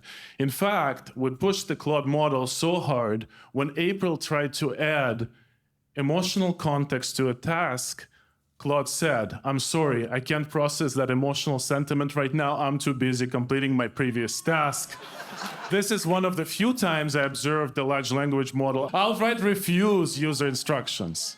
But yeah, I really do think that the age of reports and static dashboards is over. The reports provide limited insights. They put a cage on artificial intelligence. Instead, we could do real-time, dynamic data. We could do choose your own adventure.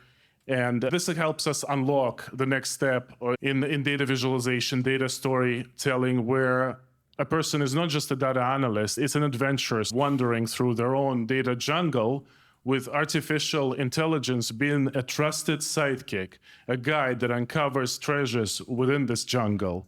And that's how we see the future of the interfaces evolving. And April actually coined a word called co-genesis. It's co-creation. It's human together with AI, and you've seen an effective example of that right here, right now. Thank you. Thanks, brother. Congratulations. Thanks for making my life so fucking hard, dude. Love you, bro. Okay. When we first invented this competition, this data storytelling competition, we weren't really sure where it was going to go. And we've had a lot of performers who use AI show up here, a lot of musicians, artists, and different things. And tonight's winner represents a much different direction than all our other winners have had. I'm just going to go ahead and tell you, this guy, Dean Shev right here, he looks like a handsome hospital business analyst. The dude is a fucking ingenious artist. He dropped an album on our asses built from the data set, representing the voices of 15 different people in this room, like actual people, like Professor P has a song, Kevin Friel has a song, Carol Ann Hilton has a song, Gabriel George has a song. Like a bunch of you got, I don't know, deified. I don't even know. Your project was amazing, dude. Where we're at right now, again, I told you I'm gonna cancel my keynote that I'm gonna give and sample little bits out of it. Where we're at right now, launching this whole nonprofit thing and stuff, bro, the songs that you generated and the care that you took, he's been working on this, I don't know, it seems 37 hours a day for 2 weeks or something like that. It's just bonkers, man. Every single day he drops a couple songs. All of his friends are like, did you get Dean's songs again today? Dude, your shit's ridiculous. It's so good. It sounds, generative audio in general lacks soul. But when you mix it up with what we got going on here, like the stories people, so he took like the transcripts from the stage, mixed with the data set that Andrew gave us, and he like tried to tell the stories of British Columbians around AI in songs and music. I think we should just play your video and then let you come say some sweet stuff. What I gotta say, in case I don't get the mic back again on this topic, is you gotta download his album. It's fucking great, man. It's the coolest, most creative use of generative AI for a community data hackathon thing I could have ever conceived of. Dean, you're amazing, bro.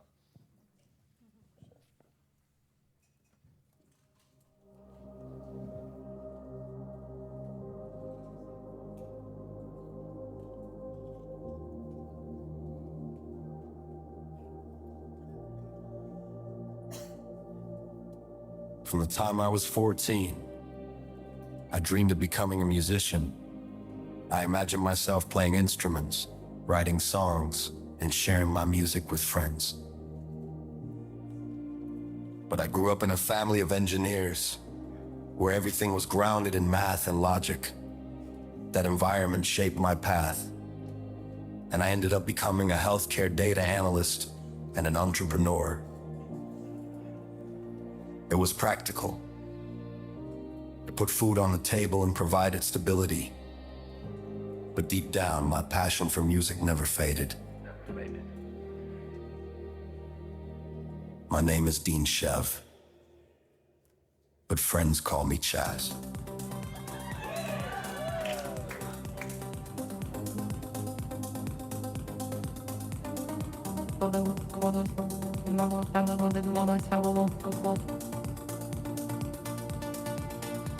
Then, artificial intelligence burst onto the scene, changing the world almost overnight. It brought a mix of fear and optimism. Many people worried about losing their jobs, being replaced by machines that could do things faster and more efficiently. Others saw hope in the technology, believing it could solve big problems and open up new opportunities. Amid all this, we started questioning our very existence. Who are we? What makes us conscious? What does it mean to be human?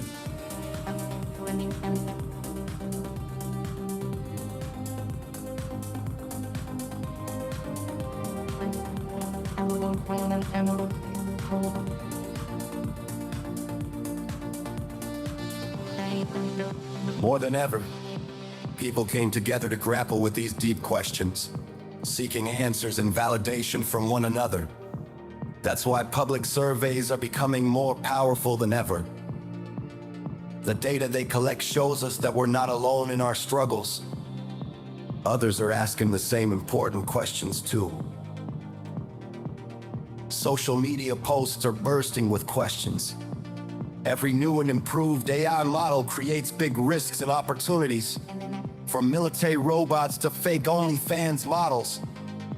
Money is driving innovation, but at what price for humanity? The big question: how do we actually feel about AI and its impact on our lives? This seems like the last frontier that separates us from perfect AI machines. The thing that truly makes us human.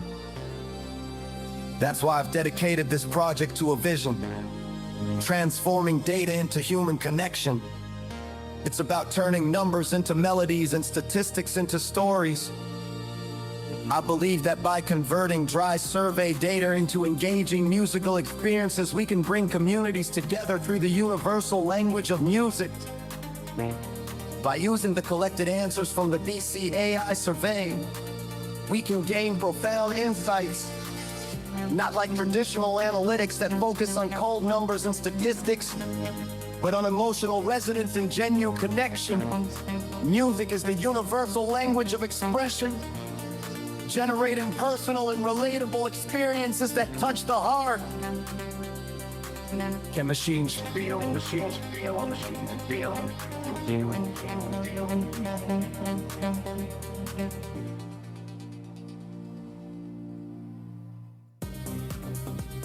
Using data provided by rivals and converting it into songs, I uncovered emotions and stories that reflect the thoughts of leaders in our Vancouver AI community who have a deep passion for these very subjects. Each leader chooses to stand strong and raise awareness of the changes and the impact that AI is having on us. From art and science into genomics, to the effects on our energy and environment. These are important voices that must be shared and heard, because without them creating awareness, we just might be too late. The risks are just too high.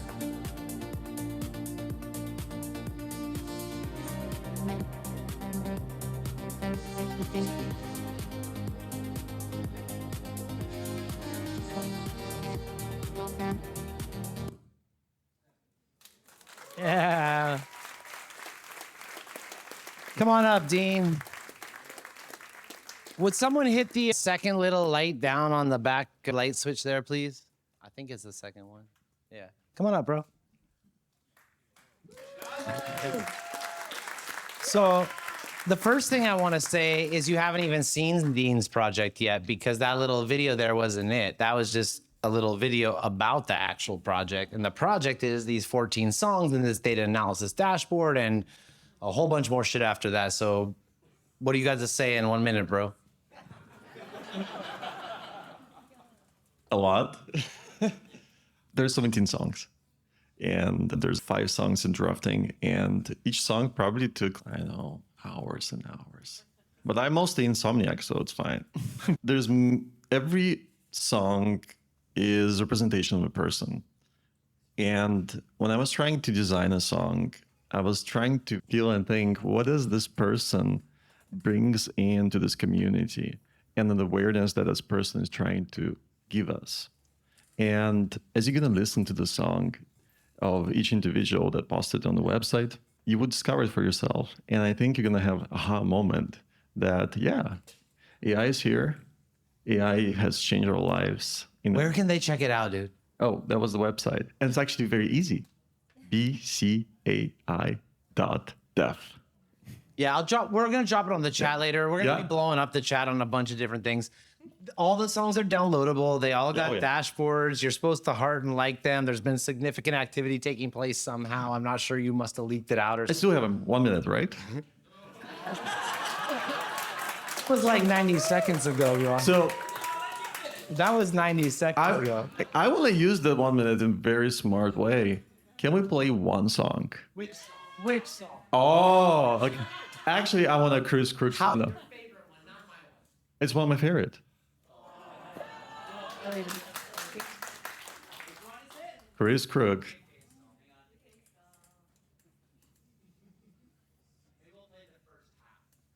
Maybe the first half, but I have 1 minute, so let's play 1 minute.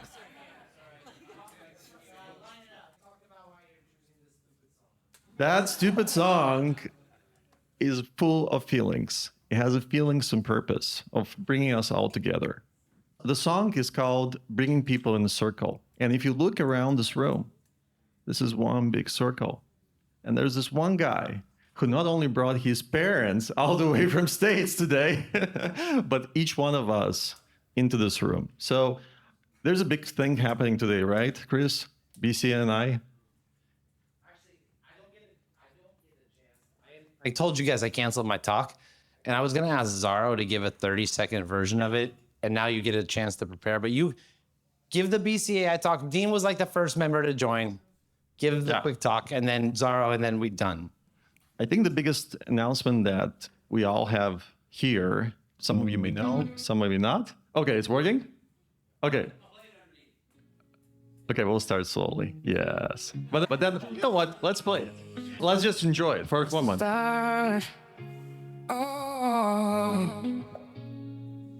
Yeah. I'm Chris Krug, human plus in Vancouver's wild ride. Photographer connected with the world by my side. From Nat Geo shoots to Meta Creation Lab spin. Founded with Upgrade AI, hosting Sandbox and AI. Oh, that's perfect. That's lead, actually. Perfect. But optimism sparkling and the goddess talking. Where leaders listen up, they feel my pull. Bringing folks together, making a circle full. Over AI community. Wow. What it mean to be human when the bots take the stage? Artists so questioning, turning the page. Can AI pay my dreams, steal my brush from my hand? Or is it just a tool in this digital land? Yeah. United in the AI night. I know the songs, I wrote them. All right, man. I indulge you. Thank you very much, bro. There's a whole album full of songs, and most of them are not about me. I swear to God, they're about you, actually. Thank you, Dean. Anything else you want to say before we give you this big fat check? You might check. Now, I do want to say another thing. That's the guy who's been spending cloud credits right there. He's, bro, give me my check. This project ain't free. Can I get the rival crew to come on up for a quick sec and slap this guy high five? Andrew, you want to give a couple reflections as well, please? This is what it's all about, was that there is no rules, that you took that to a whole new level. So I never expected someone would build something like that. The UX is crisp, and your dream kind of synthy house vibe is, I think everyone's pretty pleasing. What do you give your song? You hated it. I'm not talking about that. This is my sister, who's the co-CEO of Rival Group with me, and it's the first time being at the meetup. So, way to go, newbie. There should be some kind of embarrassing thing you have to do. I think the embarrassing thing you have to do is talk for 10 seconds, having not prepared nothing. Jennifer Reed, would you like to introduce yourself, please? Well, I don't think I have to introduce myself again. For me, when I looked at the submissions, I think the opportunity is to combine the different ideas that we came up with. So the first thing that we saw, which was a really cool way to look at data. The second thing, a really cool way to explore your data. And the third thing, a really creative expression of that data. If you brought all of those things together, I think that's what really makes it into storytelling. Thank you. Thank you. This guy was so stoked last month. We're doubling down for next year, $20,000. But Jennifer, now I know you're here. I'm going to talk to you because that seems to be where the big checks come from. Yeah. Thank you, guys. Let's take a quick picture. Where's Michelle? All right.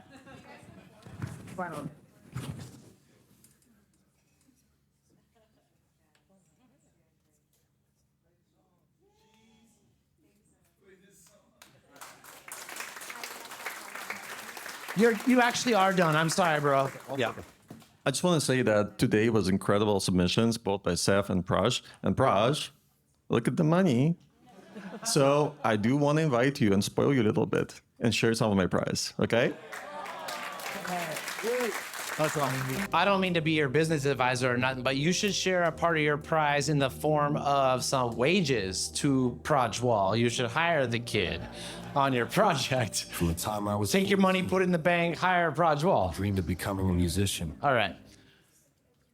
Okay, it's getting late, guys.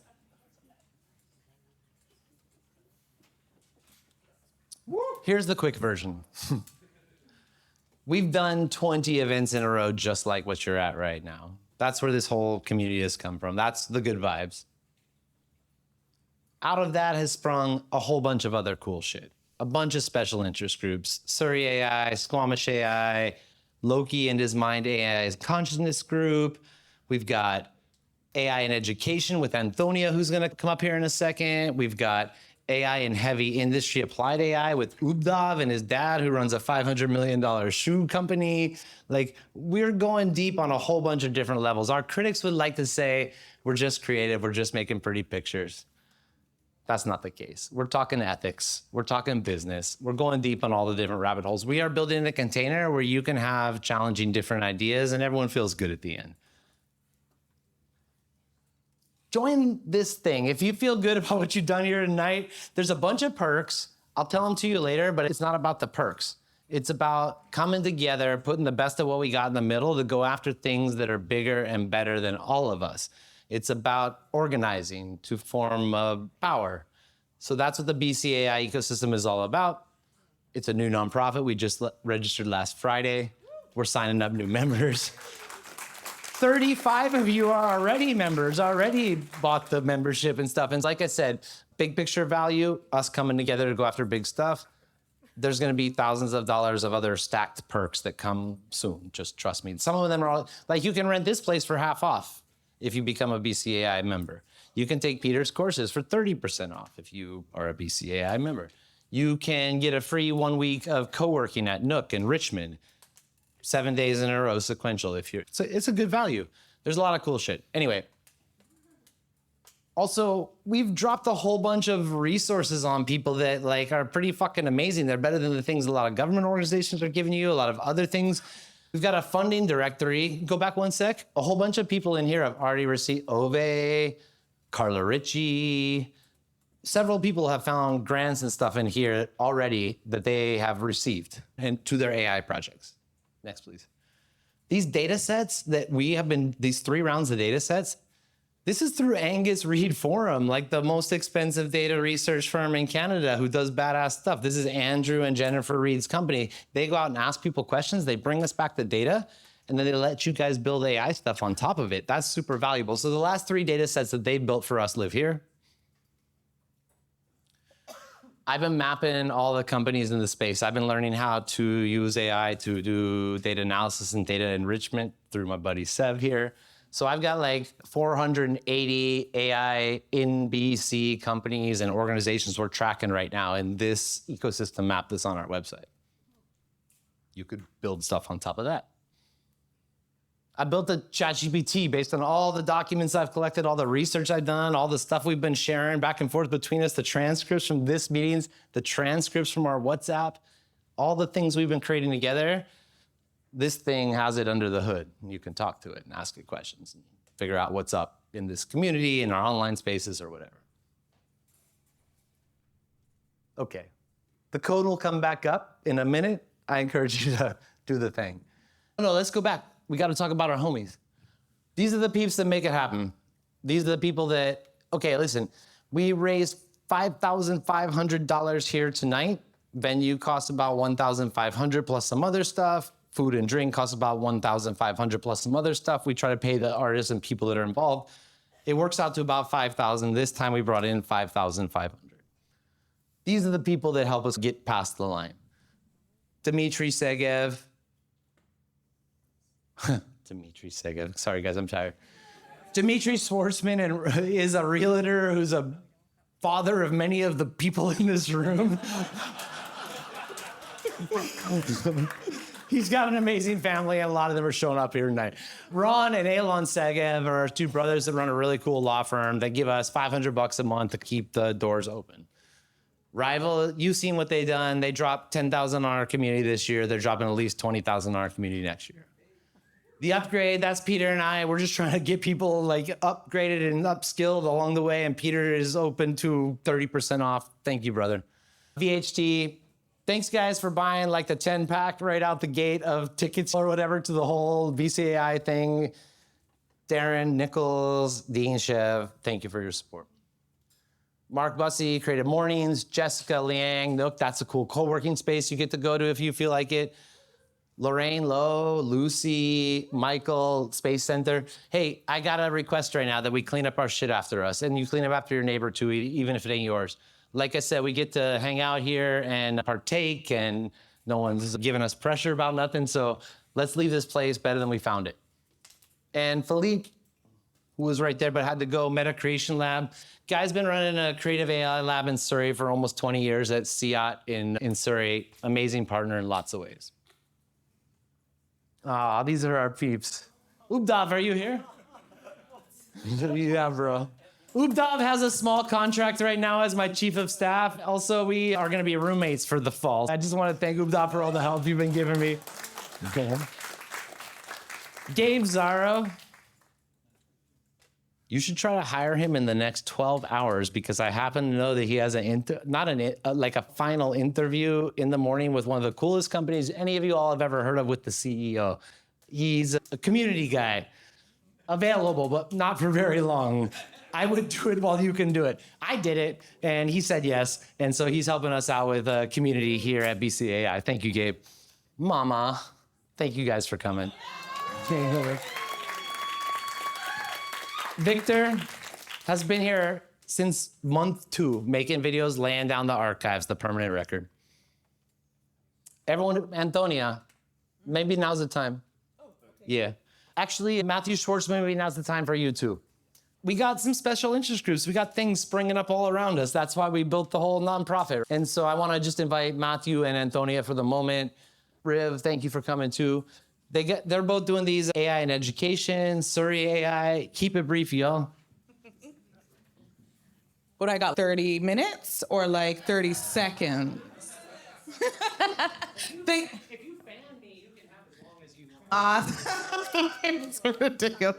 Oh my God, what an awesome night. This is actually my first one, but I've just been watching this. I've been watching the chat. Whoever's on that chat, like, I wake up, there's 40 messages. It's wild. But as a part of that chat, there was a .edu. A couple people wanted to come together, start talking about education. I'm from Ethos Lab. I'm the executive director. And what we do is we fuse science, technology, engineering, applied art, and math, and culture to be able to create greater access to young people in these areas of STEAM.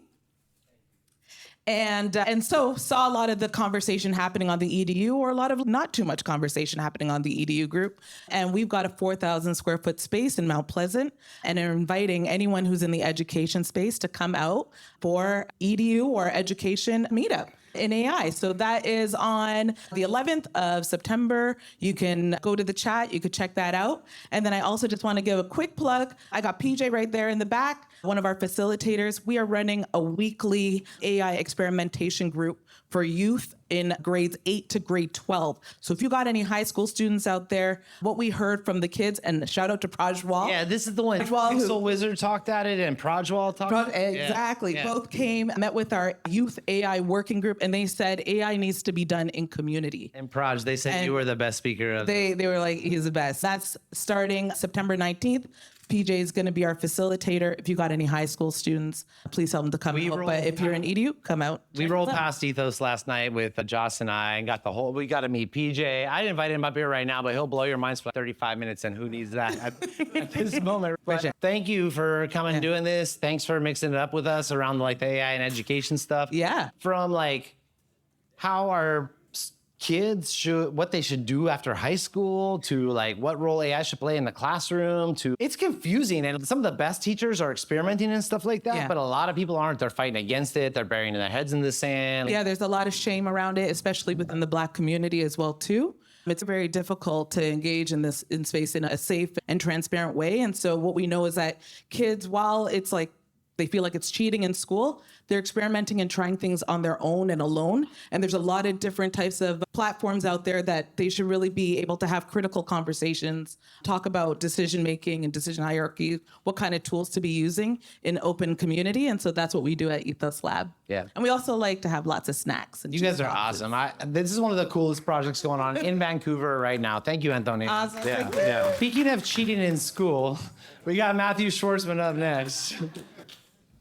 Kid put me on his podcast when he was still in high school. Then we started doing AI stuff together. And then I cheated. Then he told me how he took my techniques and fucking corrupted them and used them to cheat. But you've heard that story. You can check it out on the podcast. So just give us a little hype about Surrey and tell us what's up. What's up, Riv? Surrey AI. Okay. We host monthly events middle Tuesday of every single month. We have 20, 30 people come by. It's always a vibe. We all get to go around and talk a little bit about AI. So it's more personal, and we've been doing it for 7 months now, 6 months now. 7 months, yeah. There you go. And it's always good. Maybe if somebody my age comes there, I'll teach them how to cheat, but no promises. This guy's ridiculous. He's in charge of the games and antics. This shit ain't fun enough. It's not interactive enough around here in Vancouver. Let's pick which of these 5 beautiful people were generated by AI. No, you guys are all wrong. And then he just laughs at us. So Riv, tell us about your gimmicks and antics, man. Okay, so I started this thing called Is It AI or Not? So I give a bunch of photos and I go, can you guess which one's AI or not? And every month I like to mess with everyone in the room. I'm like, either I'm gonna make it really easy for you, or it's just a complete mind puzzle. What is this? What's going on? Who is what? What's happening? And it's been an incredible experience to do this with everyone in the room every month. So I want to offer everyone in this room this month for September 16th is our meetup, actually. And I want to give everyone 40% off in this room with the code VANAI. Listen, Maurice is there. Yes. Dean is there. Sev is there. Michelle Diamond is there. It's like this, but chiller. Like we're all hanging out in the living room or whatever. So it's pretty cool. Thank you very much, guys. I appreciate it. Yeah.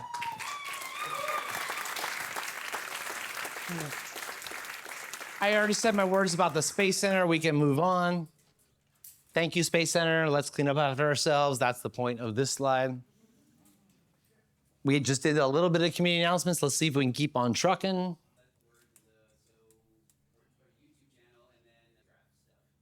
All right, cool. And that's what you want to do that right now? All right, cool. Would you bring up my last QR code thing again? So this is that whole BC AI Association thing I was talking about that we're all doing here that I would like for you guys to become a part of. How many are we at right now? 34 members signed up today. First day you could sign up through the website. That's paying members. That represents us having a strong voice with like politicians, funding organizations, governments and stuff. So I welcome you guys to all come check that shit out. All right, Kevin. So Mr. Pixel Wizard went deep on SIGGRAPH. And he brought us back a couple of his favorite things here in his 2-minute SIGGRAPH report. What's up, Kevin? All right, I'm going to try and run this a little bit to the side here because it's a little bit of a couple of things. I'm going to talk about a little bit about how SIGGRAPH is. Patrick, are you still here? No. That is the most Patrick answer. You're wearing a white shirt and you're alone. There's no escaping. SIGGRAPH was absolutely incredible this year. Patrick, I know you're standing in the coffers, but how would you say SIGGRAPH was this year? Yeah, clearly. I don't know. For me, it was really special. It was my second SIGGRAPH that I attended, and the caliber of people and the spirit and the energy of it this year was really off the charts. And the local side meetups that happened, the croissant meetup on the Tuesday morning at Northeastern University was so incredible. There were so many turned on people there, ready to play in all avenues of the AI space, and bringing in the international folks as well was absolutely killer. There were a couple of people that I met along the way that I really want to showcase, and I hope both of them are here tonight. I know one is, and I'm just going to look up the name again because I have the memory of a parrot. John Mutter, are you here? Yes. All right, come on up, man. John, I met at Zed Space on the last after party. And John, tell us 10 seconds about yourself, and we wanted to showcase something that you've put together. Sure. My name is John. I'm a visual effects compositor, director, photographer. And this is something I was just doing some experiments with generative AI. So about 4 weeks ago, I just started to check in to see where we were. This is a short fake home shopping network video. I've been making a number of videos just to get the name of one of my websites into some content. And so this is one of them. Stills made in Stable Diffusion, automatic 1111, video in Google VO3, script human written the old way, pen and pencil, and text done in compositing software in Nuke. Okay, I am really excited about the next item we have for sale. It is a Birds Got Your Back silver coin. Can we get a close-up on that? This is a beautiful piece. You can see the intricate details. Wow. All right, I think I'm going to have to get a couple of these. I should also mention that each coin comes with a link to the Bird website, birdsgotyourback.com. It can be yours for just 3 easy payments of $6.99. Oh, I stubbed my toe. Oh. Chia pet.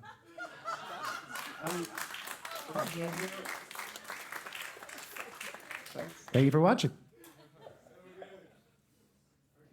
Thank you so much, John. That was awesome. Do we have a 2-minute piece that we can do? Okay. Ahmed, if you could come on up, please. Ahmed hit the floor in a guerrilla fashion, and it was so cool. I was literally sitting and chatting with someone, and you were doing a demo with someone else in the lunch area. And I was hearing a little bit about what you're up to, and it blew my mind. And then you pulled me in and showed me afterwards, and I was like, dude, this is amazing. So do you want to just go right into it? All right, let's do this. Okay. Can we kill the stage lights?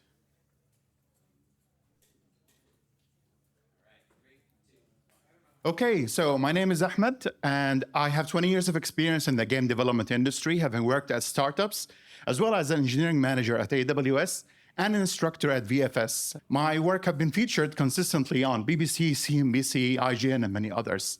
My start was with Prince of Persia back in 1989. I wanted to make cinematic action-adventure games a reality.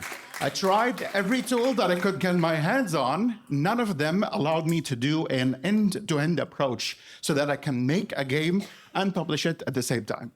So I decided to build one. Creative is a no-code platform that allows anyone to develop and publish commercial quality games on multiple platforms. Let's take a look at a sneak peek at Creative. You can build and discover different experiences.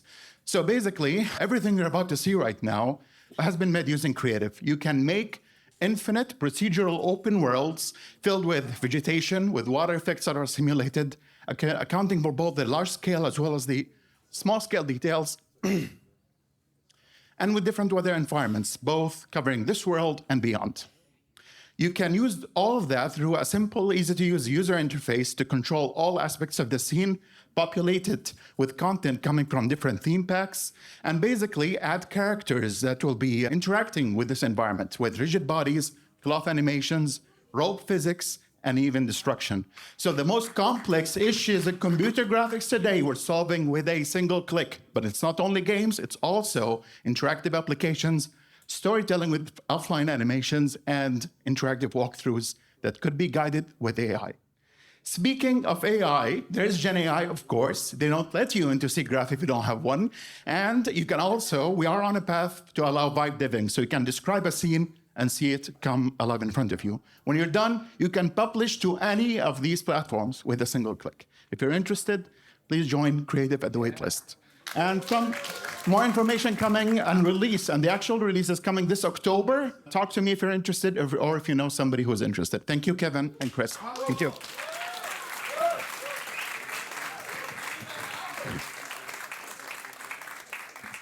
All right. Thank you, sir. That was amazing. If you want to have a chat with him, please connect with him. He'll show you in depth. It's really amazing in real time. SIGGRAPH was a real blast. It's a real sort of change in the industry at the moment from gaming and 3D as we knew it and working in co-pilot with AI tools. And we really saw that this year. And in that spirit, we're starting a film component of the Van AI meetups, hopefully starting in September. We've got the WhatsApp group going right now. So if you're interested in that part of it, stay tuned on that one. So thank you very much, all.